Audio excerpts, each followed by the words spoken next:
Hello and welcome to WGTC Radio, the official podcast of entertainment website We Got This Covered. I'm Jonathan Lack. And I'm Sean Chapman. And we're here to talk about Halo stuff. Yes, we are. You may not have been able to guess that by the opening theme song. Yes, that opening theme song is a bonus track on Red vs. Blue Season 9, the original soundtrack, and it's awesome, and that's because we're going to be leading our discussion off today talking about the recently completed Red vs. Blue Season 10. Yes. As we promised last week. We will also be offering our full initial review of Halo 4. Obviously, thoughts on that game will evolve over time, but we can at least offer a full review of the campaign, and we're going to talk about multiplayer in depth, first impressions, and all that. So we're excited to get into all that. There will be a time code with this episode in case somehow you play Halo but don't watch Red vs. Blue, or vice versa, or you haven't finished the campaign of Halo 4. It has only been out for a week, so we will avoid all Halo 4 story spoilers until the last section of the episode, and we will warn you, and at that point you can just turn it off. You won't be missing anything. You can come back when you finish the game and listen to that part of the discussion. So, sound good? Yes, that sounds good.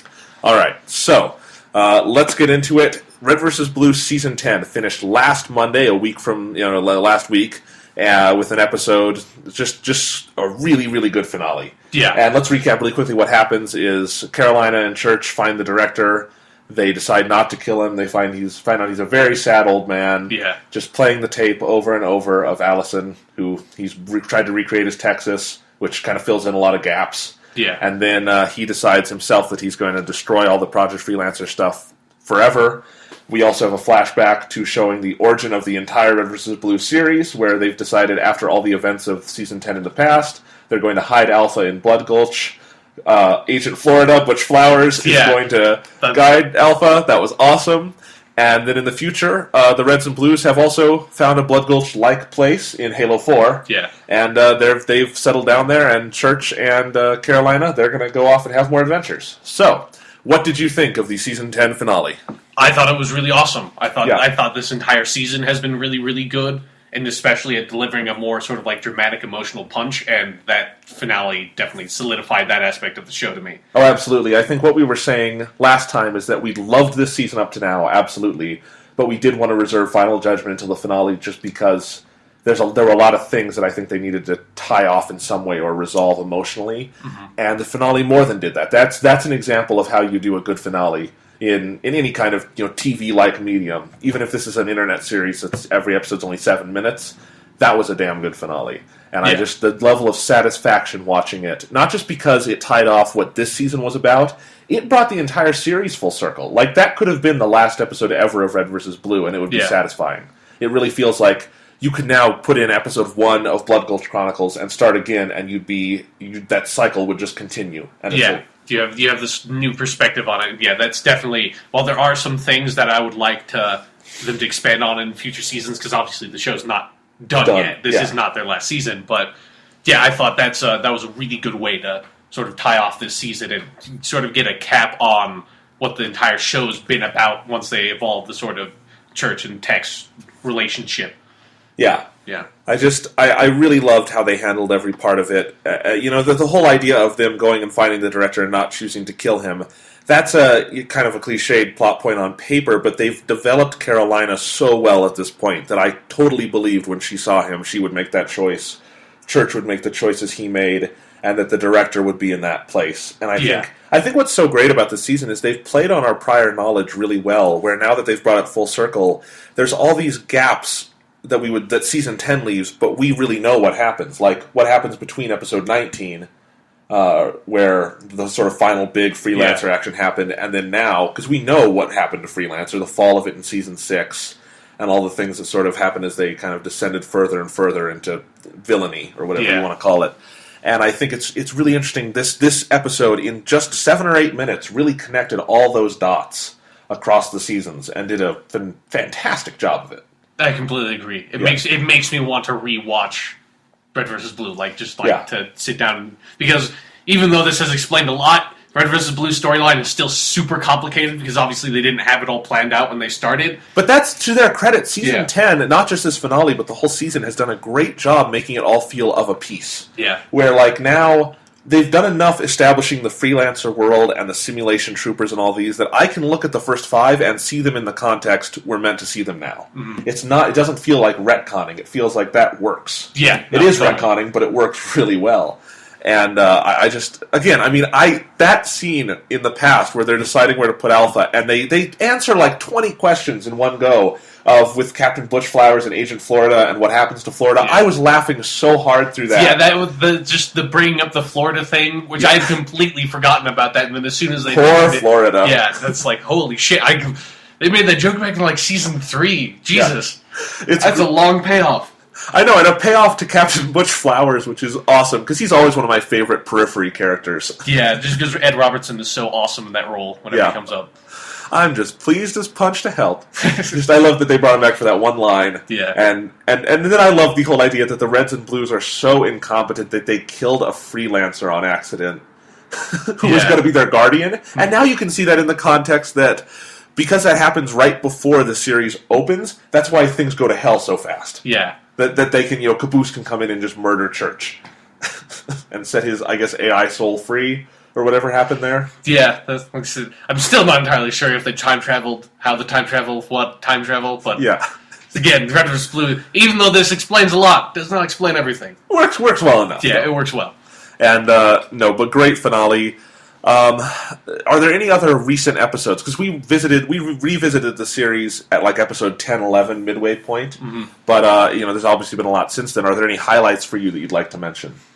I mean, I guess it's hard for me to think of like what I don't remember the individual episodes, but I think all of them have been. There's so many really good moments. Like I'm thinking of the episode midway through this last half where Carolina and Church visit the big outpost where York died. Relic. Yeah, and find York's recording. So good. I mean, that was Miles Luna writing all that content, and he did a phenomenal job writing the Reds and Blues dramatically. Yeah. And we noted he had some issues writing them humorously in the PSAs. Yeah. But to be fair, they did pick a PSA topic that they had already done. I know. So, But then I'm just saying that the gap between like how that was written and these last dramatic moments with the Reds and Blues, taking characters who were, again, established 10 years ago just as laughs. Mm-hmm. And now you can really do dramatic stuff with them. And how far they brought Carolina in both storylines. Yeah. And then also there's the later scene where Church and Carolina have teamed up, and they're going to go out, and they're going to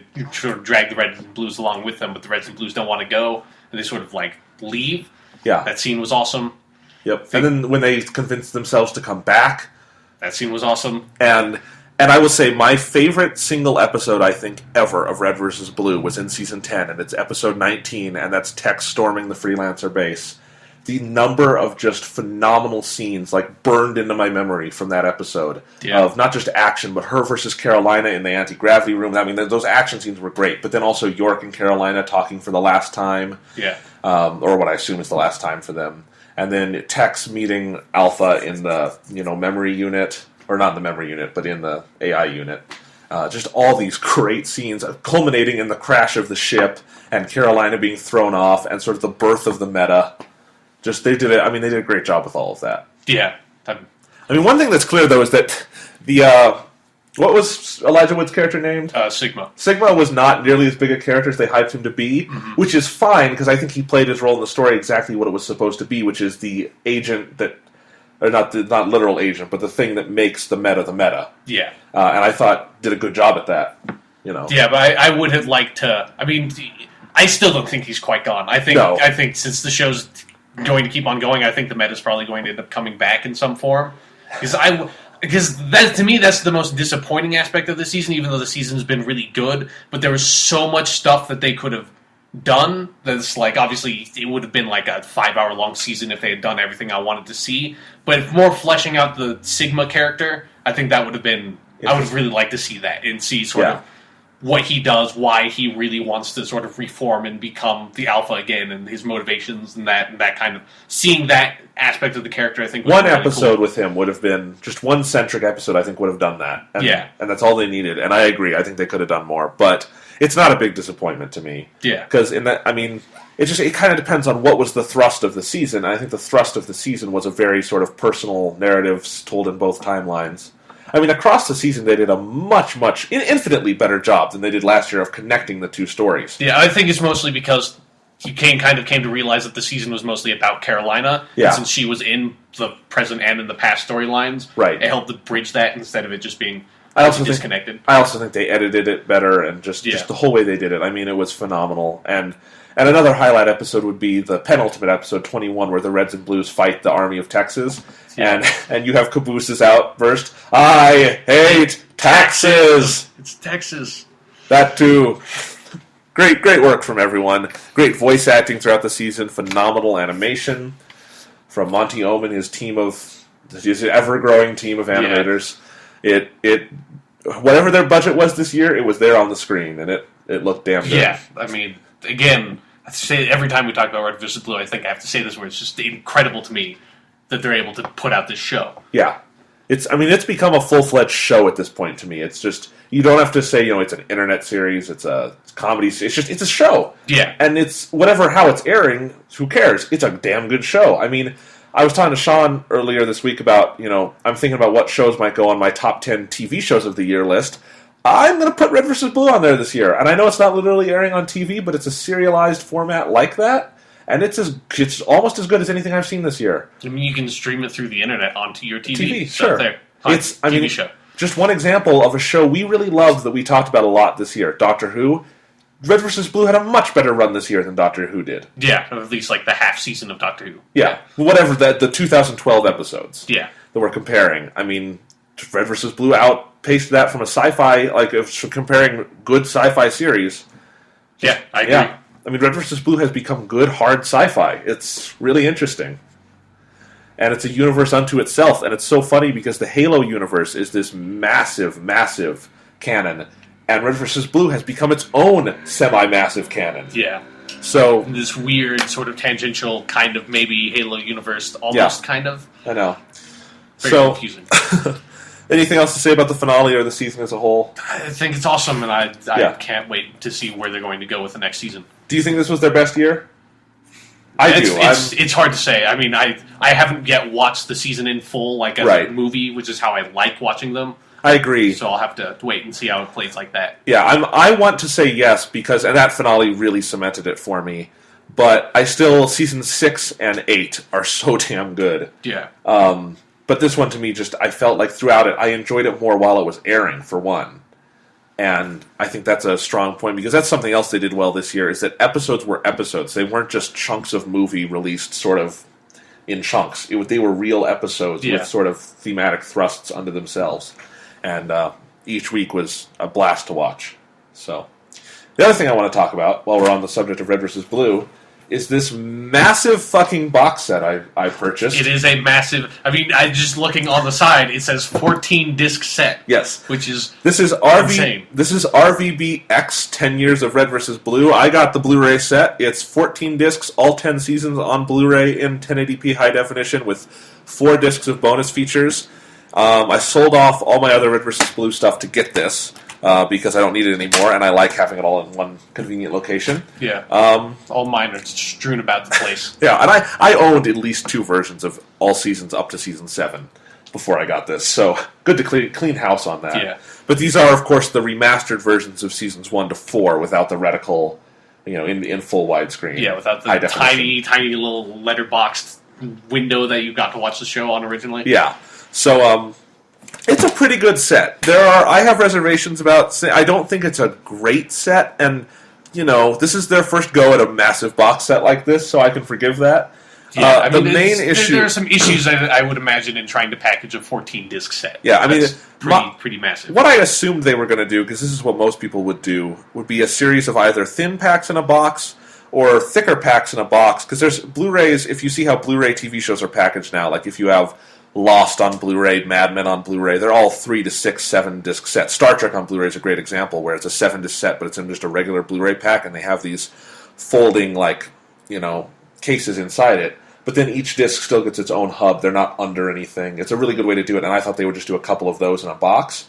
That would be the way to go. Instead, they did a massive digipack, and it's kind of flimsy. It feels a little like it's going to break when you're holding it, and the discs are all layered over each other, or there's each set of 2 is layered over each other. Yeah. So if you want to watch... That'd be a bitch if there were 14 discs. I just want to see the bonus features. I have to take out 13 discs. But yeah, I mean, Sean, you can see here, you can take the top discs off pretty easily, but then the bottom, they're not just under it, they're under a little hub, and those can be, I don't know, it's just a little inconvenient. And again, like the packaging on the Mass Effect 2 Collector's Edition, those discs are a bitch to get out. Yeah, and they're hard to get out, too. I will say some of these, like my Season 9, I cannot get in all the way because the hub is too big. So it happens, but there's a lot of nice art on here. You get 14 discs, and there's some good content. From a content standpoint, one thing that's a little irksome is I was expecting this to have all the Red vs. Blue content from the last 10 years, including maybe the Halo Waypoint miniseries. You only get those extra miniseries, though, if you buy it from Best Buy. No. With a bonus disc. That's a little irksome. If I knew that, I probably would have bought it from Best Buy, but I got it from Amazon because it was a little cheaper. And it's fine, but I would have liked to have those all in one spot. So maybe someday they could sell that disc separately. That'd be nice. I'd pay $5 for it, $10, whatever. Just be nice to have everything. I think they did some weird stuff. Like, they have all the Griffball miniseries, which are, again, nice to have. Most of them haven't been on disc before. But there's only about an hour of content, but they split it across 2 Blu-ray discs. That's odd. Discs 12 and 13 are each, they say, 25 minutes apiece. And these are, keep in mind, 50 gigabyte discs. Yeah. Or I don't know if they're single layer or dual layer. These are probably single. That's still 25 gigs. So minute a gigabyte. Or something like that. That's some super high definition footage. Now, the individual seasons themselves have most, but not all, of the bonus features from their prior individual DVD releases. They have all the special videos, PSAs, deleted scenes, outtakes, commentaries, but there are some features missing, like the Season 2 thing where they had all the extra video release jokes, like Donuts, special movies he had. And those are really funny, and I kind of miss having those. So there's some stuff missing like that, but for the most part it's there. They have gone back to the original seasons and given them full 5.1 audio mixes, and that's nice. The one thing that's not nice about that is that they're not lossless, and on Blu-ray that's like half what you get Blu-ray for is lossless audio. So not a big deal because again, those original seasons, there's a limit to how good they're going to sound. Yeah. But I would say for seasons 9, 10, I would like to have lossless on those because those sound really damn good. But in any case, the video looks very good. There's obviously a limit to how good these can look, and that limit is the game engine. But Halo PC, in particular, is a gorgeous-looking game in high def. It's got really great colors, and that's what you get with the HD upgrade for the original seasons. And then for later seasons, obviously, Halo 3 looks really good in HD, so those look really good. And then for the last 2 seasons, it's really great to see that CGI that Monty and his team did in full high def, especially Season 10. I popped in the disc of Season 10 and watched the scene in the asteroid field. Holy crap, that looks phenomenal in high definition. So definitely, I do think if you own the previous DVDs of most of these seasons, it's probably not worth the money to get this whole thing, because it is a lot of money, and I don't think you gain all that much. If you really, really want it on Blu-ray, it's I think it's worth it. It definitely looks better, and if you're in the market for this set, I would definitely buy Blu-ray because it's not a lot of money more, and that's going to last longer. It's the new format, all that. But and it's nice that they finally did a Blu-ray set of this. But it's got some problems. But as a sort of first effort of a massive 14-disc set like this, it's pretty good. The other recommendation I would make for the packaging is I wish you can see, Sean, here that it's kind of flimsy. It's just it's got 2 flaps that open like this. Yeah. It feels like it should be in a bigger slipcover to keep it from kind of jostling around. Yeah. But it's still good. It's a nice set. It's got great cover art. So. And 14 discs, that's a lot of content to go through. Yeah. I'm excited to see the 14th disc is all bonus features, not just for Season 10, but for sort of the history of the company as a whole, and that should be fun stuff to watch. It's cool. Yeah. So that's RVBX. Last Red vs. Blue thing to say is, Sean, did you stick around when you watched the Season 10 finale to see the preview of Ruby, the new series from Monty Ohm? I think the proper way to pronounce it should be Ruby, because it's a W. Yeah. That's Ruby. To me, that's just how I fix it in my head. I gotcha. But yeah, no. What did you think of Ruby? I thought it was really cool. I'm excited. Just it's one of those things I'm really excited about with Rooster Teeth right now is all the different kinds of content they're able to produce, and I like just being able to see clearly Monty really wants to make the show. You can just tell that by watching the trailer. Oh, it's good, and and I'll say I thought it was amazing. It's visually, it's a powerhouse. It looks great. It sounds great. Jeff Williams' score for that was phenomenal. It does kind of look like a video game when you just watch it, but then I heard... It looks like a Bayonetta, like, spectacle fighter type game. Like, but what I was going to say is then, if you listen to the podcast they released the week after that came out, Monty and Miles, who's the co-writer on it, were talking. They said, well, that looks all action. They were actually really focused on story for this, and he brought Miles and Carrie in to write the scripts to do all that, and that reassures me. Yeah, no, the actual show is not going to be just like a long action scene. Yeah. Right, I'm just saying it was good to hear, like, they really do want to do this as a character story, and that's good, because it's got a phenomenal visual style, and it's unlike anything I've ever seen, I think. Yeah. So... And I kind of want... It's like, this was never possible. I don't imagine how the circumstance could come to be. I want them to make the video game. Like, this, like just that looked like an awesome fucking trailer for a video game to me, too. Yeah. Like, the visual style was really, really cool. Just it looked like Devil May Cry. That kind of fighting game. Yeah. Well, maybe that could be Bungie's next project. That'd be really fucking weird. If Bungie made a game that Rooster Teeth made a video off of, and then Rooster Teeth made a video that Bungie made a game off of, that would be really weird. And then just Rooster Teeth and Bungie just become the same company at that point. I think that's how that works, if you do that. They're automatically, like, they're married as companies. Yeah, Bungie Teeth. Yes, Bungie Teeth. Anyway, that's all we got to say on Red vs. Blue for now. Good job, guys. Round of applause. Yeah, so... And now we are going to talk about Halo 4. As a reminder, we will not be talking in spoilers until the last section of this podcast, so if you have not finished the campaign, which we understand it hasn't been out very long, you can listen right now. We will be spoiler-free. We're just going to talk about, first, our sort of overall thoughts on the game and the campaign, and then we're going to talk about multiplayer for a while. You really can't spoil multiplayer. Yeah. And then we'll get into spoilers for the story of the campaign. But... Sean, what would be your quick one-sentence review of Halo 4 so far? I think it's really, really good. It's got a few places that there's some pacing issues in the campaign and stuff like that, but overall, I think it proves that 343 Industries knows what it's doing in making a Halo game, and makes me really excited to see where Halo 4 is going to go in the future with community stuff and the map packs, and then what Halo 5 is going to be like. Yeah. I think Halo 4 is not, for me, quite as an overall package the best Halo game, but the fact that it comes so damn close to the point where I have to question it is miraculous. That's incredible. I mean, again, we are huge Halo fans, and just being able to, say this could be, as a package, anything close to just like Halo 3, it's like no other game is like that. No, it's... And to be on your 6th major title... and doing something this innovative and moving forward this much. I mean, it's ridiculous how much they played. I mean, I remember when my brother and I sat down to play this night one, popped in the campaign on co-op, it's like we had bought a new console as well. It was like we were playing on a new console, a new generation of gaming. It just feels like an evolution, not just for Halo, but for shooters in general. This really is a step forward to me, and I respect that. And if I have a couple nitpicks, they pale in comparison to what this game achieves. Yeah. So, let's break it down here. Campaign. What did you sort of think of the campaign as an overall experience? I thought it was good. I think it's one of the more uneven Halo campaigns overall. There are a few levels where there's some design choices, some pacing things that I wouldn't agree with. A lot of the objectives tend to feel really repetitive to me at a certain point. Where it's a lot of, this isn't spoiling, but you go and hit some buttons or do something with areas in the maps, and then you go back and you walk forward, and then you do the same thing. Yeah, there are a few sections where it's like, okay, you're going to have to go that way and press a button, then come back and go that way and press another button. They do that 3 or 4 times throughout the campaign, and that gets a little frustrating. But then there are some sections in the campaign that absolutely blow my mind, too, that completely move away from sort of standard Halo or first-person shooter gameplay or objectives. The first half of the last level is a fucking mindfuck. It's nuts. I think I agree with you. I think I really enjoyed the campaign. I think to play, it's one of the most fun. It's a lot of fun. And even with those design choices...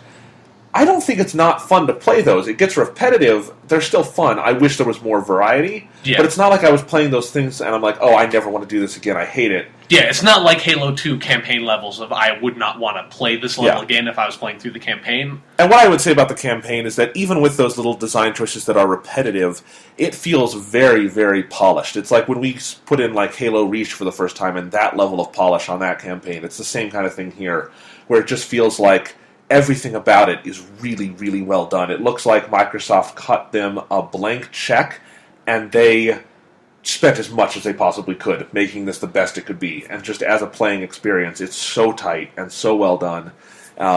There's never any of that feeling of like I don't know where to go, or it just really works. Yeah. And the storyline in it, I think, is really solid, and I think it's very compelling. I think it's a tad slight. This one feels like the shortest Halo game. It actually feels, in some ways, I feel like you do less than you do in ODST at parts. Yeah, I can see that. Because the big... this is not really spoilers, but sort of the story has two different focuses. One is sort of a big, this is the big bad guy focus, and the other one is the Cortana and Chief relationship. And the big bad guy focus is not particularly well done, while the Cortana and Chief relationship really is, and that makes it feel like you're not necessarily really accomplishing something huge. Right. Not like when you're destroying the Halo ring for the first time in Halo. Right. And that being said, I kind of like the intimacy of it, and while I think it feels short, it also is so intense. It's like, I like that. It's a different pacing than any game I've ever played, where it doesn't kind of rise and fall or ebb and flow. You're on for the 8 hours or so it takes you to play the game, and it's like it feels like you have to play it in one sitting, because it's just relentless, and I like that. It's like you feel exhausted when you're playing this game in the best way possible. Yeah. And I think that level of immersion is something that, while I like other Halo campaigns more, I don't think they do that element as well as Halo 4, and I think that's what this game brings to the table as a unique sort of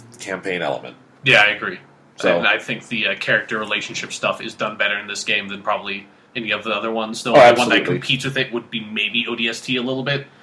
But even then, I've always thought that ODST paid more lip service to character development than actually doing it in some areas. Yeah, I feel that way about Reach mostly. Okay. I think ODST did that slightly better. Yeah, I think Halo 4 does it better than any of those games. Right, I agree. And Reach, I'll always say the things I love about Reach really don't have anything to do with the character development aspects.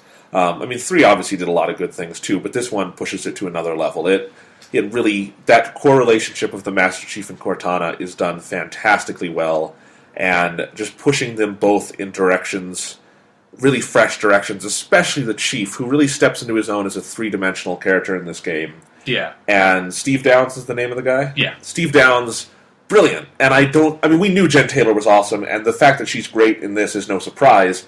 The fact that Steve Downes can have the range to do what they ask him to do here is miraculous, and I just love playing levels with him talking. That's great.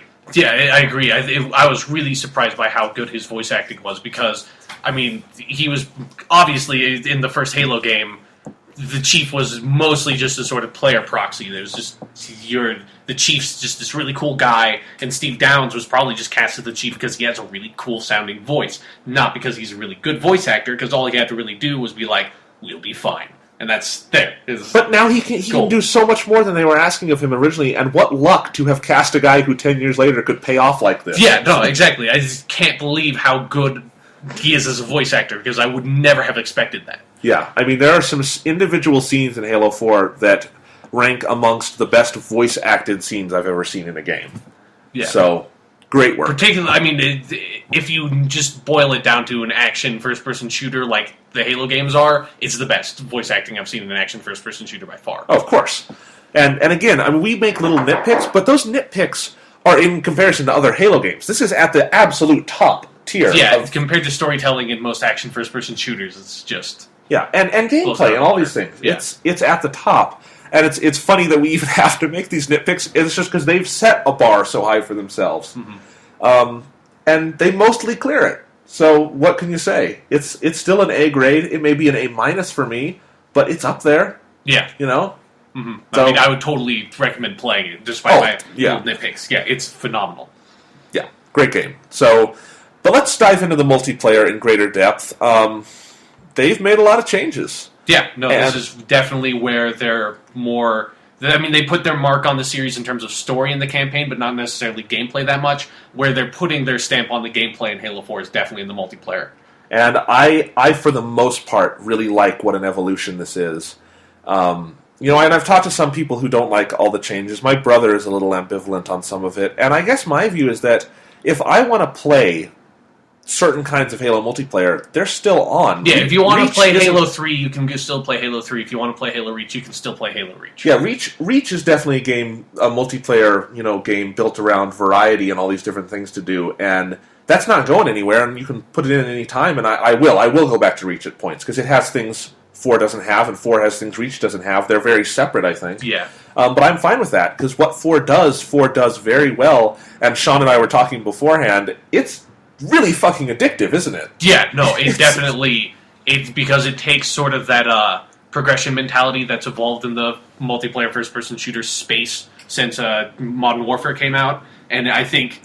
part of this is just because I really like Halo and I really like that universe, but I feel much more motivated at progressing and leveling up my Spartan than I ever cared about the Call of Duty multiplayer, where it's like, okay, I'm going to get another red dot sight for this gun, and then an ACOG scope for this gun, and then a silencer for this gun. Okay, now I'm going to get a gun that's basically the same and do the same thing. Yeah, and instead, I feel much more motivated with the progression system in Halo 4. Well, I think that's a good place to start, because that's going to be a topic of discussion, is that they put in a lot in Halo 4 that is Call of Duty-esque. Yeah. There is the very clearly Modern Warfare inspired. Yeah, the progression system, the loadout system, the perks you get, the ordnance drops, the grenade danger indicator, the kill cam, the manual respawn. It's all over the place. It's really hard to ignore. Yeah, it's very heavily influenced by Call of Duty. And I do think it's a little too heavily influenced. There are parts where I'm thinking, I wish the stamp on this was a tad more unique. But at the same time, I think these are some of the things where the Halo series was just headed in this direction naturally. Yeah. And, I mean, the biggest difference here is the progression system and the loadouts. And it's done in a way that, to me, still feels very Halo. Yeah. And it's a way that I think the series had to go here at a point, because Reach was almost there, and they just took another step, and they do that step really well. I really like the progression and loadout system. I like customizing stuff, because for one, it doesn't break the game when you do it. Yeah. And two, you feel like it's very rewarding. Like, what you do really caters to your individual playstyle and allows you to play in the way you want to play the game. Yeah. And it doesn't feel like it's something that's made to give people an unfair advantage. It's just more customizing, because people at this point have been playing Halo for 10 years. Sean and I, for instance, we both know exactly how we like to play Halo. Yeah. So maybe it's nice to just have a loadout. It's like, that's my loadout. I like it. Mm-hmm. You know? Yeah, no, I completely agree. I am really fond of the loadout system. That was one of the things I was most hesitant about, particularly when I found out they were doing what basically is just perks where you have, it's like, this will make you recharge your shield slightly faster. This one will expand your motion sensor. And that made me a little bit nervous because, I'm fine with maybe having some weapon selections and some game types. But that was something that's kind of getting away from the more arena, level playing based style of Halo multiplayer.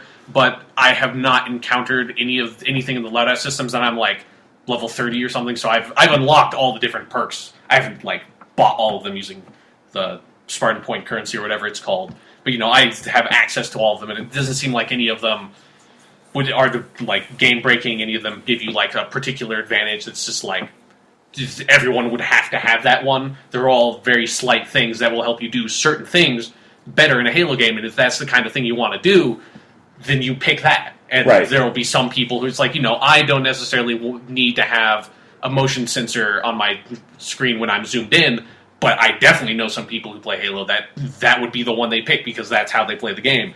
But at the same time, right? But then they would also be, at that point missing. Yeah, but they wouldn't be able to reload faster like mine would. So it's still balanced, and I like the only one I've spotted, and I haven't really tested it yet, so I'm not sure. But the only one I've spotted that I think could potentially be a problem is that they've got a perk where you get 2 primary weapons. Firepower, that's not a big deal. I have that one on one of mine where I have a DMR and an assault rifle. And having a DMR and assault rifle is very useful, but it's not. And you can do that in the game. You just go up and pick up. Yeah, you get a slight starting advantage, but everyone's going to have a battle rifle or DMR. They're going to be all over the place. Right, that's fine. And I was just saying, if we're being as critical as possible, that's the only one that could come to mind. But I don't think it's an issue. No, that one's not an issue at all. But it's all good. I really like it. Not even a lot of people are using that one. I don't even use that loadout that much. Right. Well, and again, I like having the loadouts, and I guess my main thing is that my main weapon of choice is the DMR. I like that more than assault rifles. I actually like those precision rifles more than machine guns. And so, while the assault rifle in this game is really good and fun to use, in multiplayer, I'm a DMR guy. I like just having that loadout and being customized to not only that I like to use the DMR, but the things I like to have around it. Mm-hmm. So, it works really well. And it's nice to be able to just grab that when I go into Infinity Slayer and know that that's what I like to use, and I can just focus on honing that skill. Yeah. So, works really well. As for the progression system, this ties into the new way they score things, which is also Call of Duty-esque. It's not, the games themselves, the points are not just kills. There's lots of point things going on, and games are scored out of 600 points. Although, the points are kills. Like, the only points that go to winning the game are kills, but you do get, like, I guess this must be XP numbers that pop up. When you get, like, an assist, it'll be, like, +5 assists. And I'll tell you, I really like that system, because I like how it rewards everything you do in the multiplayer match. Yeah.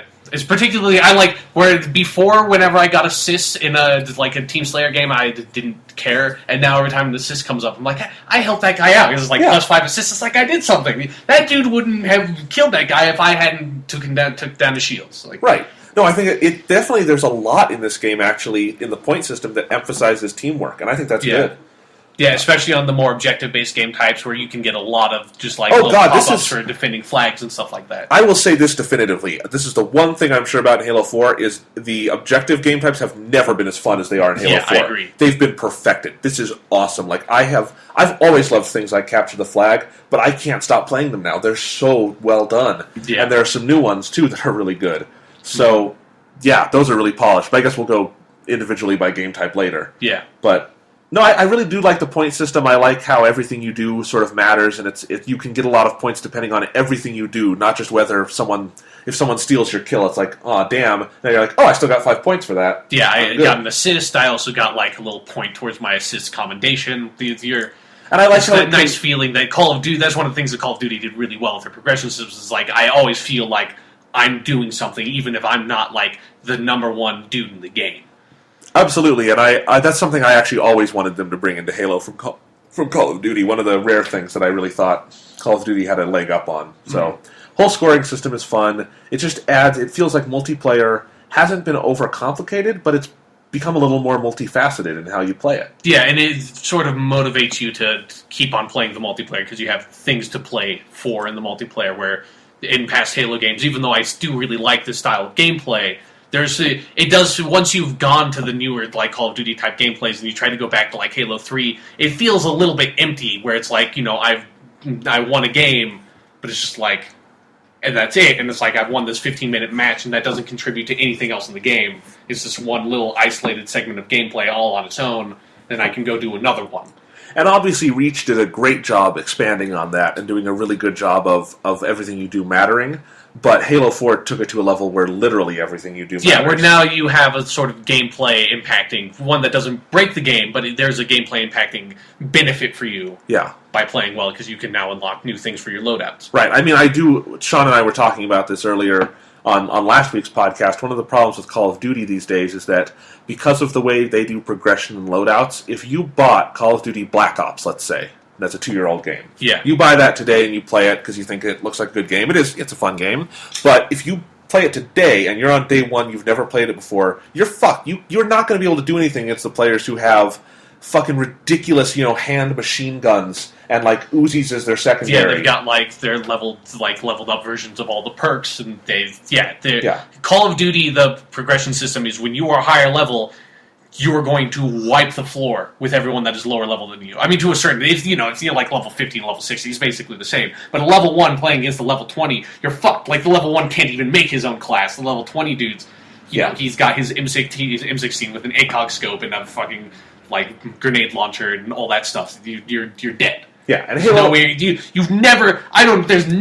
has ever won their first game in Call of Duty multiplayer unless they're, like, in the first game of Call of Duty multiplayer ever. Right. Because you're going to end up getting ranked against people higher level than you, and you'll get fucked your first game of Call of Duty multiplayer. And Halo 4 has done a very good job balancing that out. You could play Halo 4 a year from now, and if you're a good Halo player, you'll be just fine. It's still centered around skill, I feel. Yeah, I mean, I was telling you my first game in Halo 4 multiplayer was a Regicide match on Haven, and I decided I'm not even going to, because each map has like 2 map-specific loadouts that give you like all the sort of special stuff. to sort of help even the playing field. And I was like, fuck it, I'm just going to use the one loadout that they gave me that I have nothing on. Like, literally, the first loadout you have is the assault rifle, magnum, and 2 grenades. You don't have an armor ability, you don't have either of the perks. I was like, I'm just going to see what it's like, and almost everyone else in the game were like, at least, like, the highest level dude was like a level 10, and most of them were at least higher than level 1, so they had their own loadouts, and I won the game by quite a wide margin, because they fucking sucked at Halo. Right. So if you're good at Halo, you can wipe the floor with people, even if you don't have all the fancy gadgets. Yeah, it doesn't feel like it's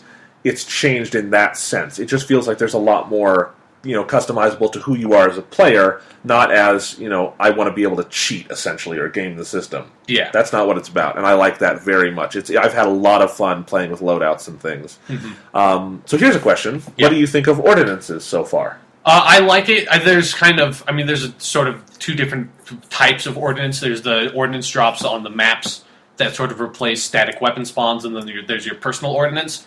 And I think to me, this is the biggest change to Halo multiplayer by far that they introduced was the ordnance drops on the maps that replace static weapon spawns.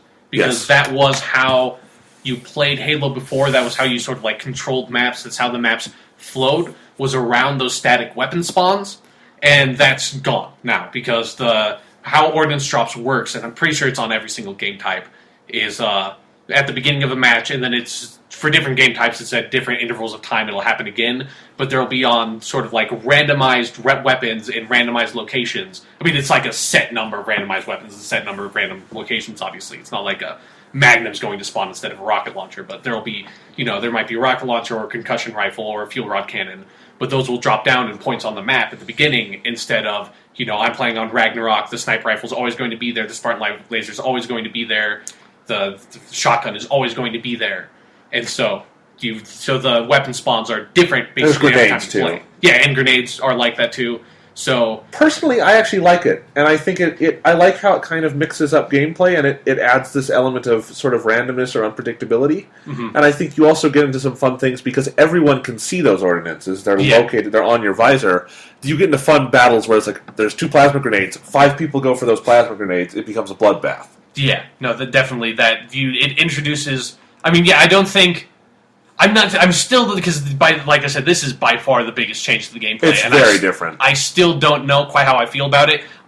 My first 5 or 6 matches, I really hated it, and then I sort of realized I was still trying to play it like how I was playing Halo 3, and you can't do that. And I feel a lot of the fan base that is really up in arms about that particular feature is still trying to isn't giving the feature a chance, isn't adjusting their play style to the game. And I guess my feelings on it is that Halo 4 feels so new and fresh in every way that when I played it, it was sort of an automatic impulse to me, I'm treating this as a new game.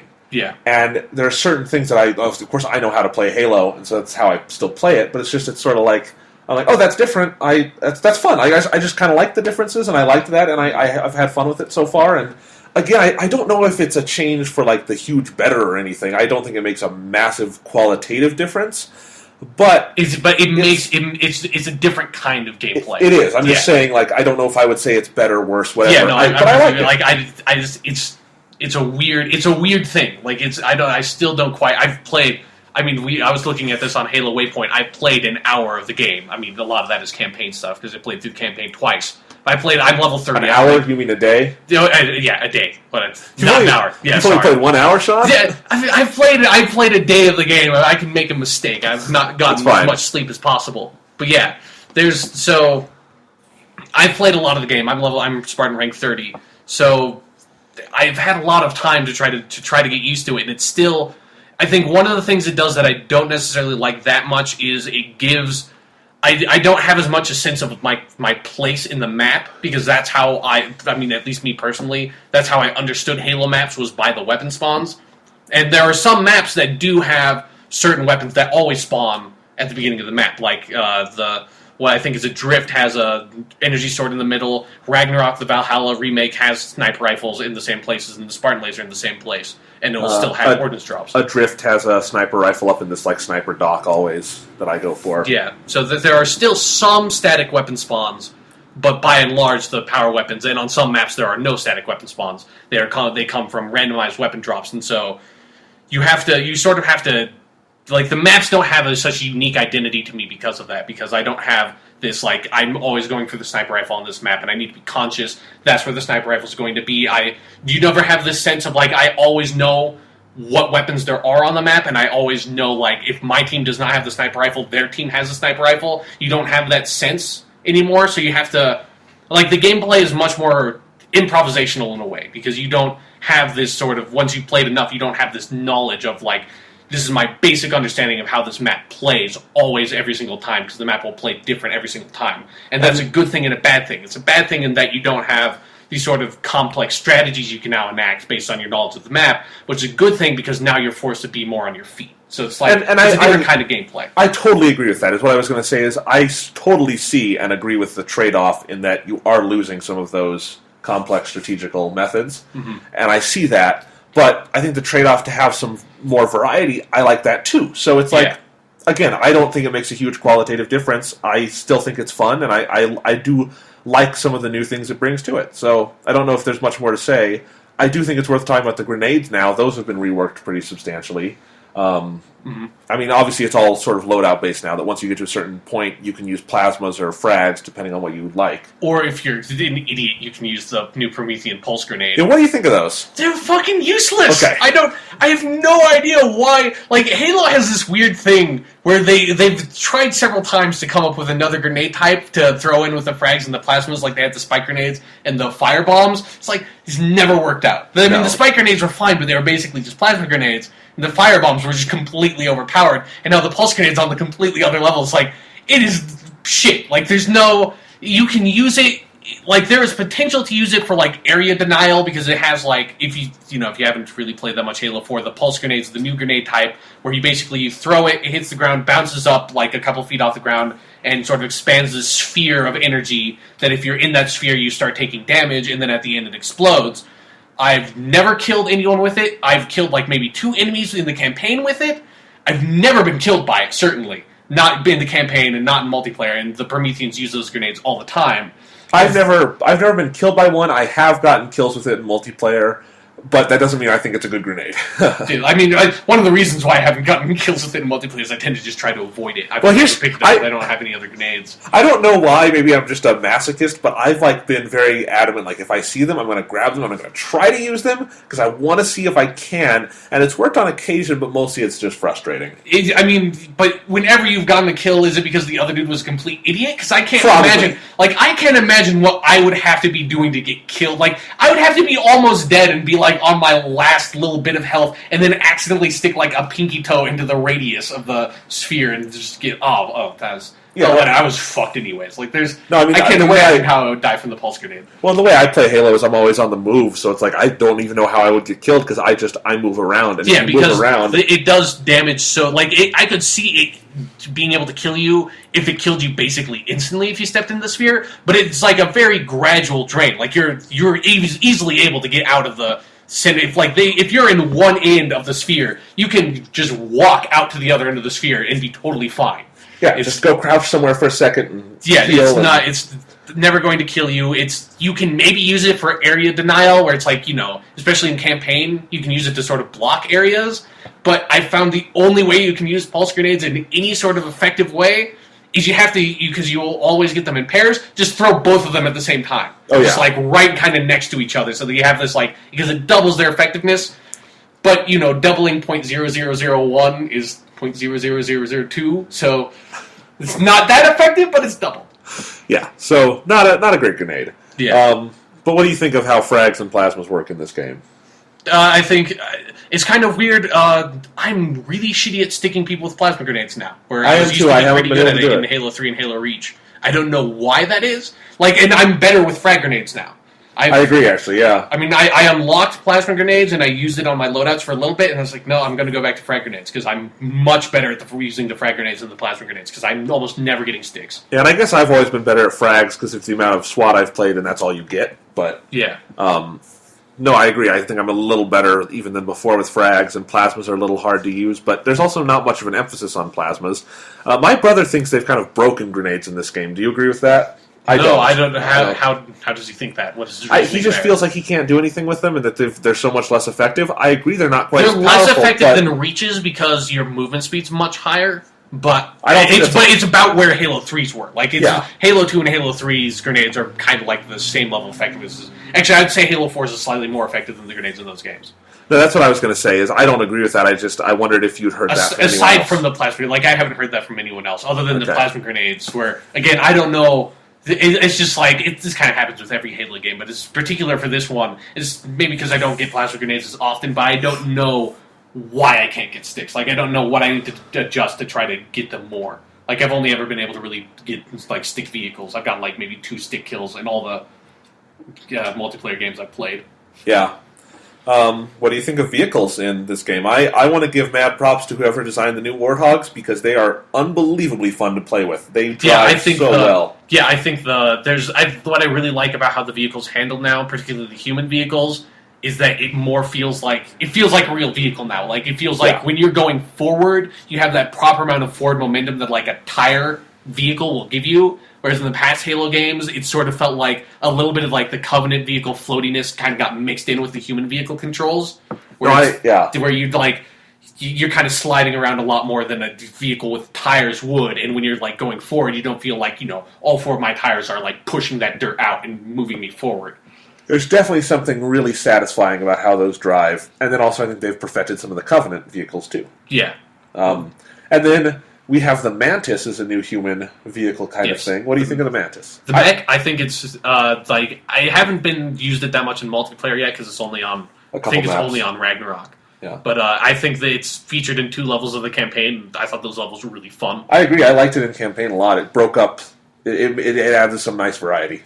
Yeah, and I think they still have a little bit of every Halo game has this is the tank mission, and they have that a little bit in Halo 4. But then that turns into the Mantis mission. I like playing on the Mantis a lot more than the Scorpion because it avoids because the Mantis has the advantage of I've always felt with the Scorpion in Halo games, I have these weird moments where it's like the game doesn't quite know where I'm trying to move the tank because the treads and the turret are facing different directions, so it's like the treads just sort of start spinning around. I'm like, what the fuck is my tank doing? And you don't get that with the Mantis ever. You feel like I'm always in control of what the Mantis is doing. Whereas the Scorpion, it's kind of rare, but the Scorpion every once in a while, the Scorpion's just out of control. I have no idea what it's doing. And they did a nice job in multiplayer of powering the Mantis down enough that it's not just a total cheat. Yeah, no, I've destroyed the Mantis several times on Ragnarok. Yeah, this morning I just did it with a DMR and it was very satisfying. Yeah. So, yeah. What do we want to talk about next?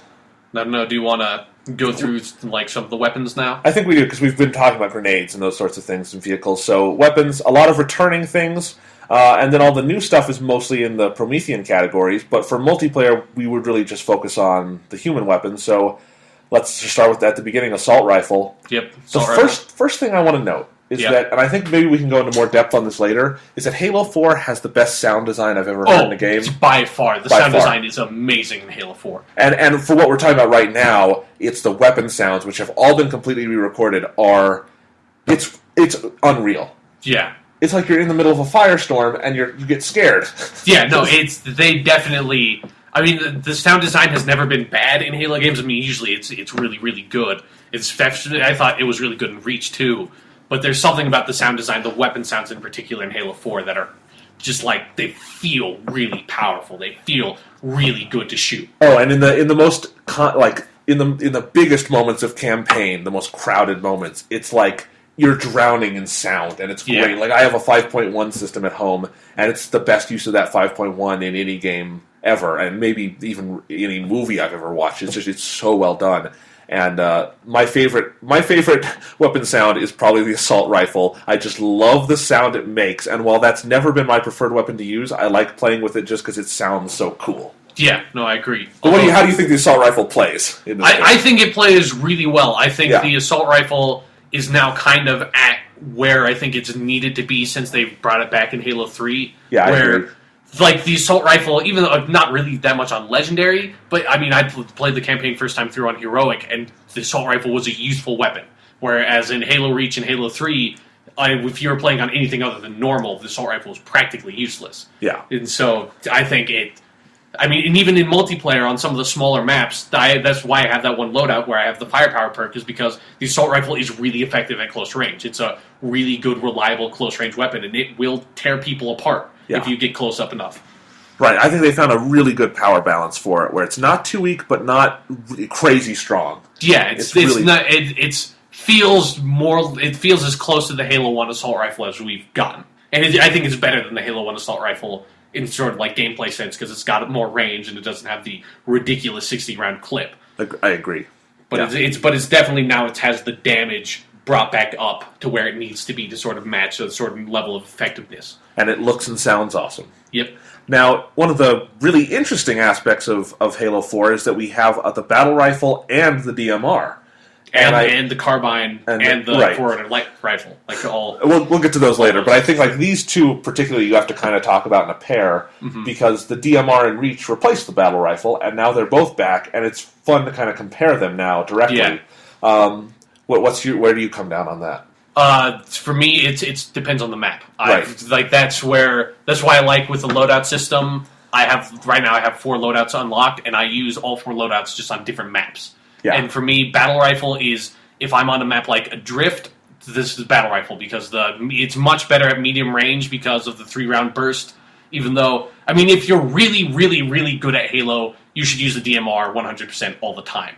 But if you're sort of trying to account for, I am not the best Halo person ever, I can't 100% hit accurately every single time, the 3-round burst on the battle rifle gives you that little bit of advantage at close range where, it's got a little bit of spray where if you're not quite on the mark, you can still hit them.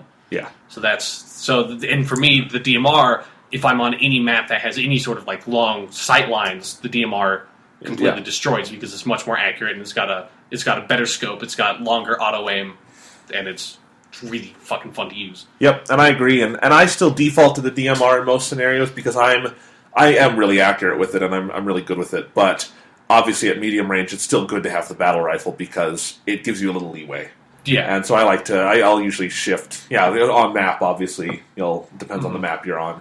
But how do you think each of these compares to previous iterations?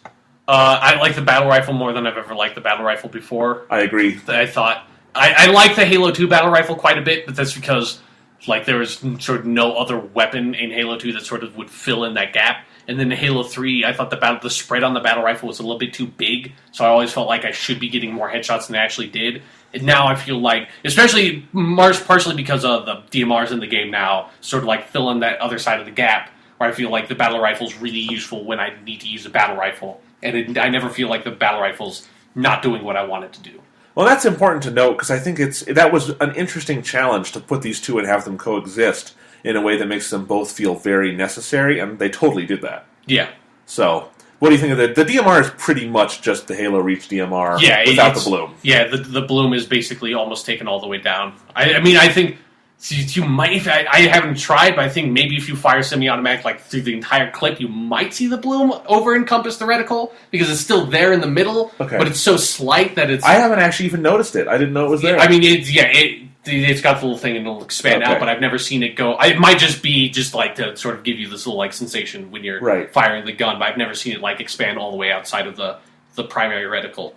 So it's the DMR you know and love. Yep, it has one less shot in the clip, and I don't know why. It's a little odd. It's one of the things where it's I would 14 is such a weird number for on the magazine reader. There's it says I have 14 rounds and my clip is full. I always feel like I should reload it when I see that it has 14 rounds. I actually do too. It's a weird feeling because because 15 is such a good number, and I think it's because the DMR does slightly more damage than it used to, so they kind of brought down the magazine size a little bit. But it's feels really weird that it's at 14. 14 is such a strange fucking number. That being said, it looks really good in this game. I think it's got the graphics on it are really cool. It feels like a very big and kind of powerful. You're a professional when you're using this gun. Yeah, you're a designated marksman. Yes.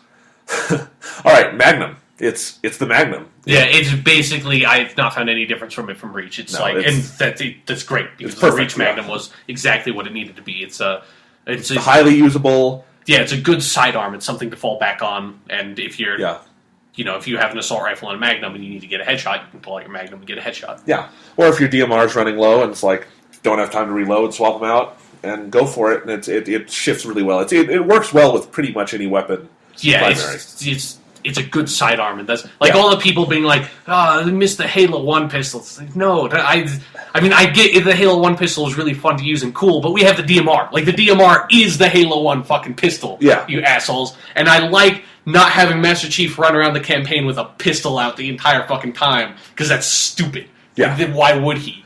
That again, that's what Halo 1 is for. It exists in that nostalgia bubble. Yeah. Where we can have the Halo 1 pistol in that game if you want, but the Magnum in this game is a good sidearm, and that's what the Magnum's supposed to be. Absolutely. Sniper rifle is the sniper rifle. Yeah, it's got a little more kick than it used to. It feels a little more like the Halo 3 sniper rifle than the Reach one to me, but that's about it. It's got a slight visual redesign that looks a little bit funky, but... Yeah, I've found it a little more usable than the one in Reach, like you just said. But, again, I haven't used it much either. I don't snipe much. It's not like the... Halo 2 sniper rifle where it's completely semi-automatic, which is good.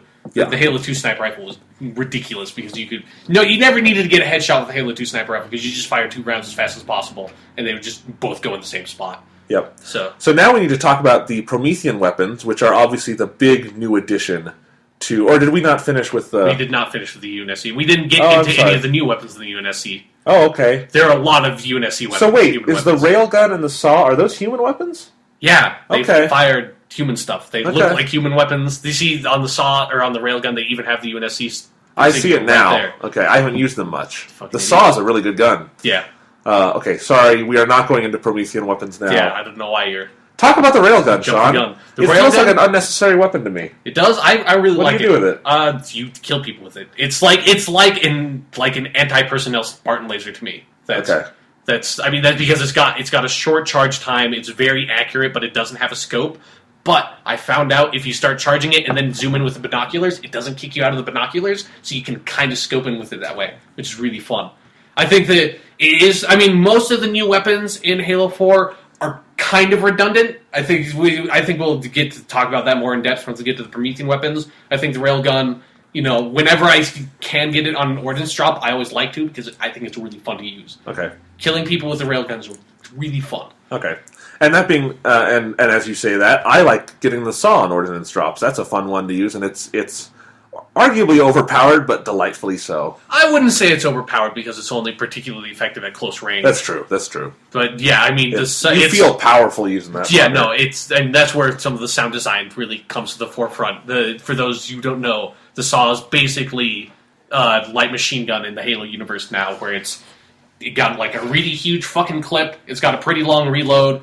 And it will shred people to pieces when you're up close. Like, it's got a ridiculously high rate of fire. And, like, it reminds me of whenever I'd play Call of Duty 2, there's that one German, like, planted machine gun, I think it's like the MG42 or something like that when you shot it, it sounded like a buzzsaw. The saw sounds like that. That's the appropriate name for it. It sounds like an electric buzzsaw going off because it just fires so fast, and it's a fun to use. Cool looking one also. Yeah, it's a cool looking one, and it's one where when you're like in multiplayer, for some reason it's one of those with the weapons where this isn't like I don't even know if this is necessarily a complaint, but it doesn't have a hugely identifiable sort of like silhouette to me. Like when I see someone using it, I don't necessarily immediately recognize it's a saw. Like I kind of think it looks like an assault rifle, and then I get up close and I'm like, fuck, that is not an assault rifle. I'm dead. Like, getting shot by that thing is terrifying because they had a lot of little, like, visual effects on the HUD when you're getting shot, and when you're getting shot with that, it's like a bullet's hitting you, like, every fraction of a second, so it's just like your HUD's going crazy, and you're like, oh god, I'm dying! There's a buzzsaw right in my ear. What do you think of the sticky detonator? I think that one's a lot of fun, too. I like it. It's hard to use, but it's really satisfying when you get a good kill with it. Oh, yeah. I don't think... Like, it basically replaces the grenade launcher from Halo Reach, and I don't know if I like it quite as much as I did the grenade launcher in Halo Reach. I think it's easier to use than the grenade launcher in Halo Reach, and it's slightly different because it doesn't bounce. But there's something about the grenade launcher in Halo Reach that I really, really liked. I agree. But it's still a fun weapon. Yeah, it's still a fun weapon. You can do some fun stuff with it, where I've only been able to use this really effectively once, but I was able to use it as a mine, and some dude walked over it. Yeah. I found out, like, this is the first time I noticed it when I was trying to use it like that, but when you shoot the grenade and it sticks to a wall, the little screen pops out, and I had no idea what that screen was for, and I realized it's like a motion sensor from the perspective of the mine. So when Oh. people are getting close to it, you can see a little white dot on that screen, so you don't need to be watching the mine all the time to know when to set it off. So there's a little pro tip for you people trying to use a sticky detonator. The more you know. Yep, I haven't. I think if you're playing like with a party, like a bunch of friends in an objective playlist, you could do some really fun stuff with the sticky detonator. I haven't had an opportunity to do that yet, but I can like see the potential for it in objective game types being really awesome. Like I just want to try sticking it onto like a mongoose and having someone drive a mongoose into like an enemy like base and then blowing them up with it. And That'd be trying awesome. To kill people. But yeah. All right, next weapon is the shotgun, which is, again, it's just a shotgun. Yeah, it's. I've only used it once or twice. It's hard to find in multiplayer. Yeah, it doesn't tend. I don't think I've ever actually seen it spawn in a level wide ordnance drop. I've gotten it on personal ordnance a few times, and it's a shotgun. It's awesome. If you like the shotgun, if you're good at using it, I love the shotgun. My favorite weapon. Oh, absolutely, mine too. So every time I can get it, that's the one I really like to get. Yep. It's got a slightly redone visual design where it doesn't have. I think it's actually in the context of the fiction. It's not even like the same type of shotgun. So, I mean, it plays the same as a shotgun, but it looks different. Right, but it looks cool. Yeah, everything. Looks cool. We're getting redundant at this point. They all look cool. Yeah. So next one is the rocket launcher. Again, it's basically the Reach one where they put back in some of the targeting features. It locks on to flying vehicles, so basically the Banshee. Yeah. And yeah, it's the rocket launcher. I haven't noticed any like particular difference from it from Reach. And the Spartan laser is the Spartan laser, but it is it just me or does it go a little faster? I think yeah, it goes a little faster than Reach's. I think yeah, I've had an easier time using it than I have in times past, and it's yeah. fun. I haven't gotten the Spartan laser that much in multiplayer, so I haven't used it that much. But when I did, it seemed like it was basically the Reach one, but slightly faster recharge. That's basically all the human weapons. I mean, there are the turrets, which are really fun to use, just again because the sounds are so damn cool. Yeah, but you can still rip off turrets. It's basically Halo Reach turrets. Yeah. So now are we going to talk about Promethean weapons? Okay, we can go to Promethean weapons now. Well, I mean, how much is there on the actual Covenant side? I mean, it's really just for new weapons. It's just a storm rifle, right?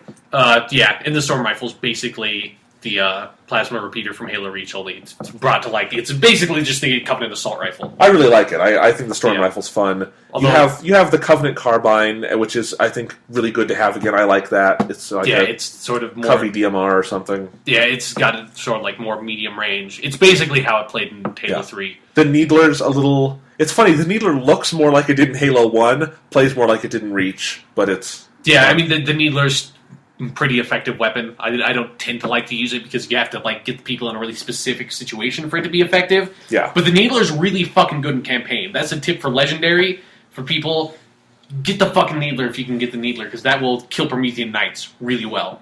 The Needler's a really effective weapon in campaign, and it's pretty effective in multiplayer too. Then also there's from the Covenant weapons they brought the beam rifle back instead of having the focus rifle from Reach, which I'm kind of sad about, even though the focus rifle wasn't very good, but it was really fun to use, and I liked having it be a different type of sniper rifle than the beam rifle, even if it was shit compared to the human rifle. Yeah. But the beam rifle is basically the same as the beam rifle's ever been. It's just the Covenant version of the human sniper. So that's Energy Sword is still awesome. Yep, the Energy Sword is the Energy Sword. Gravity Hammer is a Gravity Hammer. Fuel Rod Cannon is Fuel Rod Cannons. There's not much. There's basically no change on the Covenant weapon side. So really, the big story here with weapons is the Promethean side of things, where everything's new, but it's similar because it's sort of the thing they do where they find there are human equivalents to everything here. Yeah, basically. Or Covenant equivalents. Yeah. So you got the bolt shot. I mean, actually, I want to ask you before we go in to depth. What do you think of the Promethean weapons as a set? Like just overall, I think I like them overall. I think one of the things I don't necessarily like that you have to use them as much as you do in the campaign because you were always like I had the Covenant or the Promethean light rifle basically the entire time through the campaign past the first level because you were constantly running out of ammo and you constantly needed to get that gun.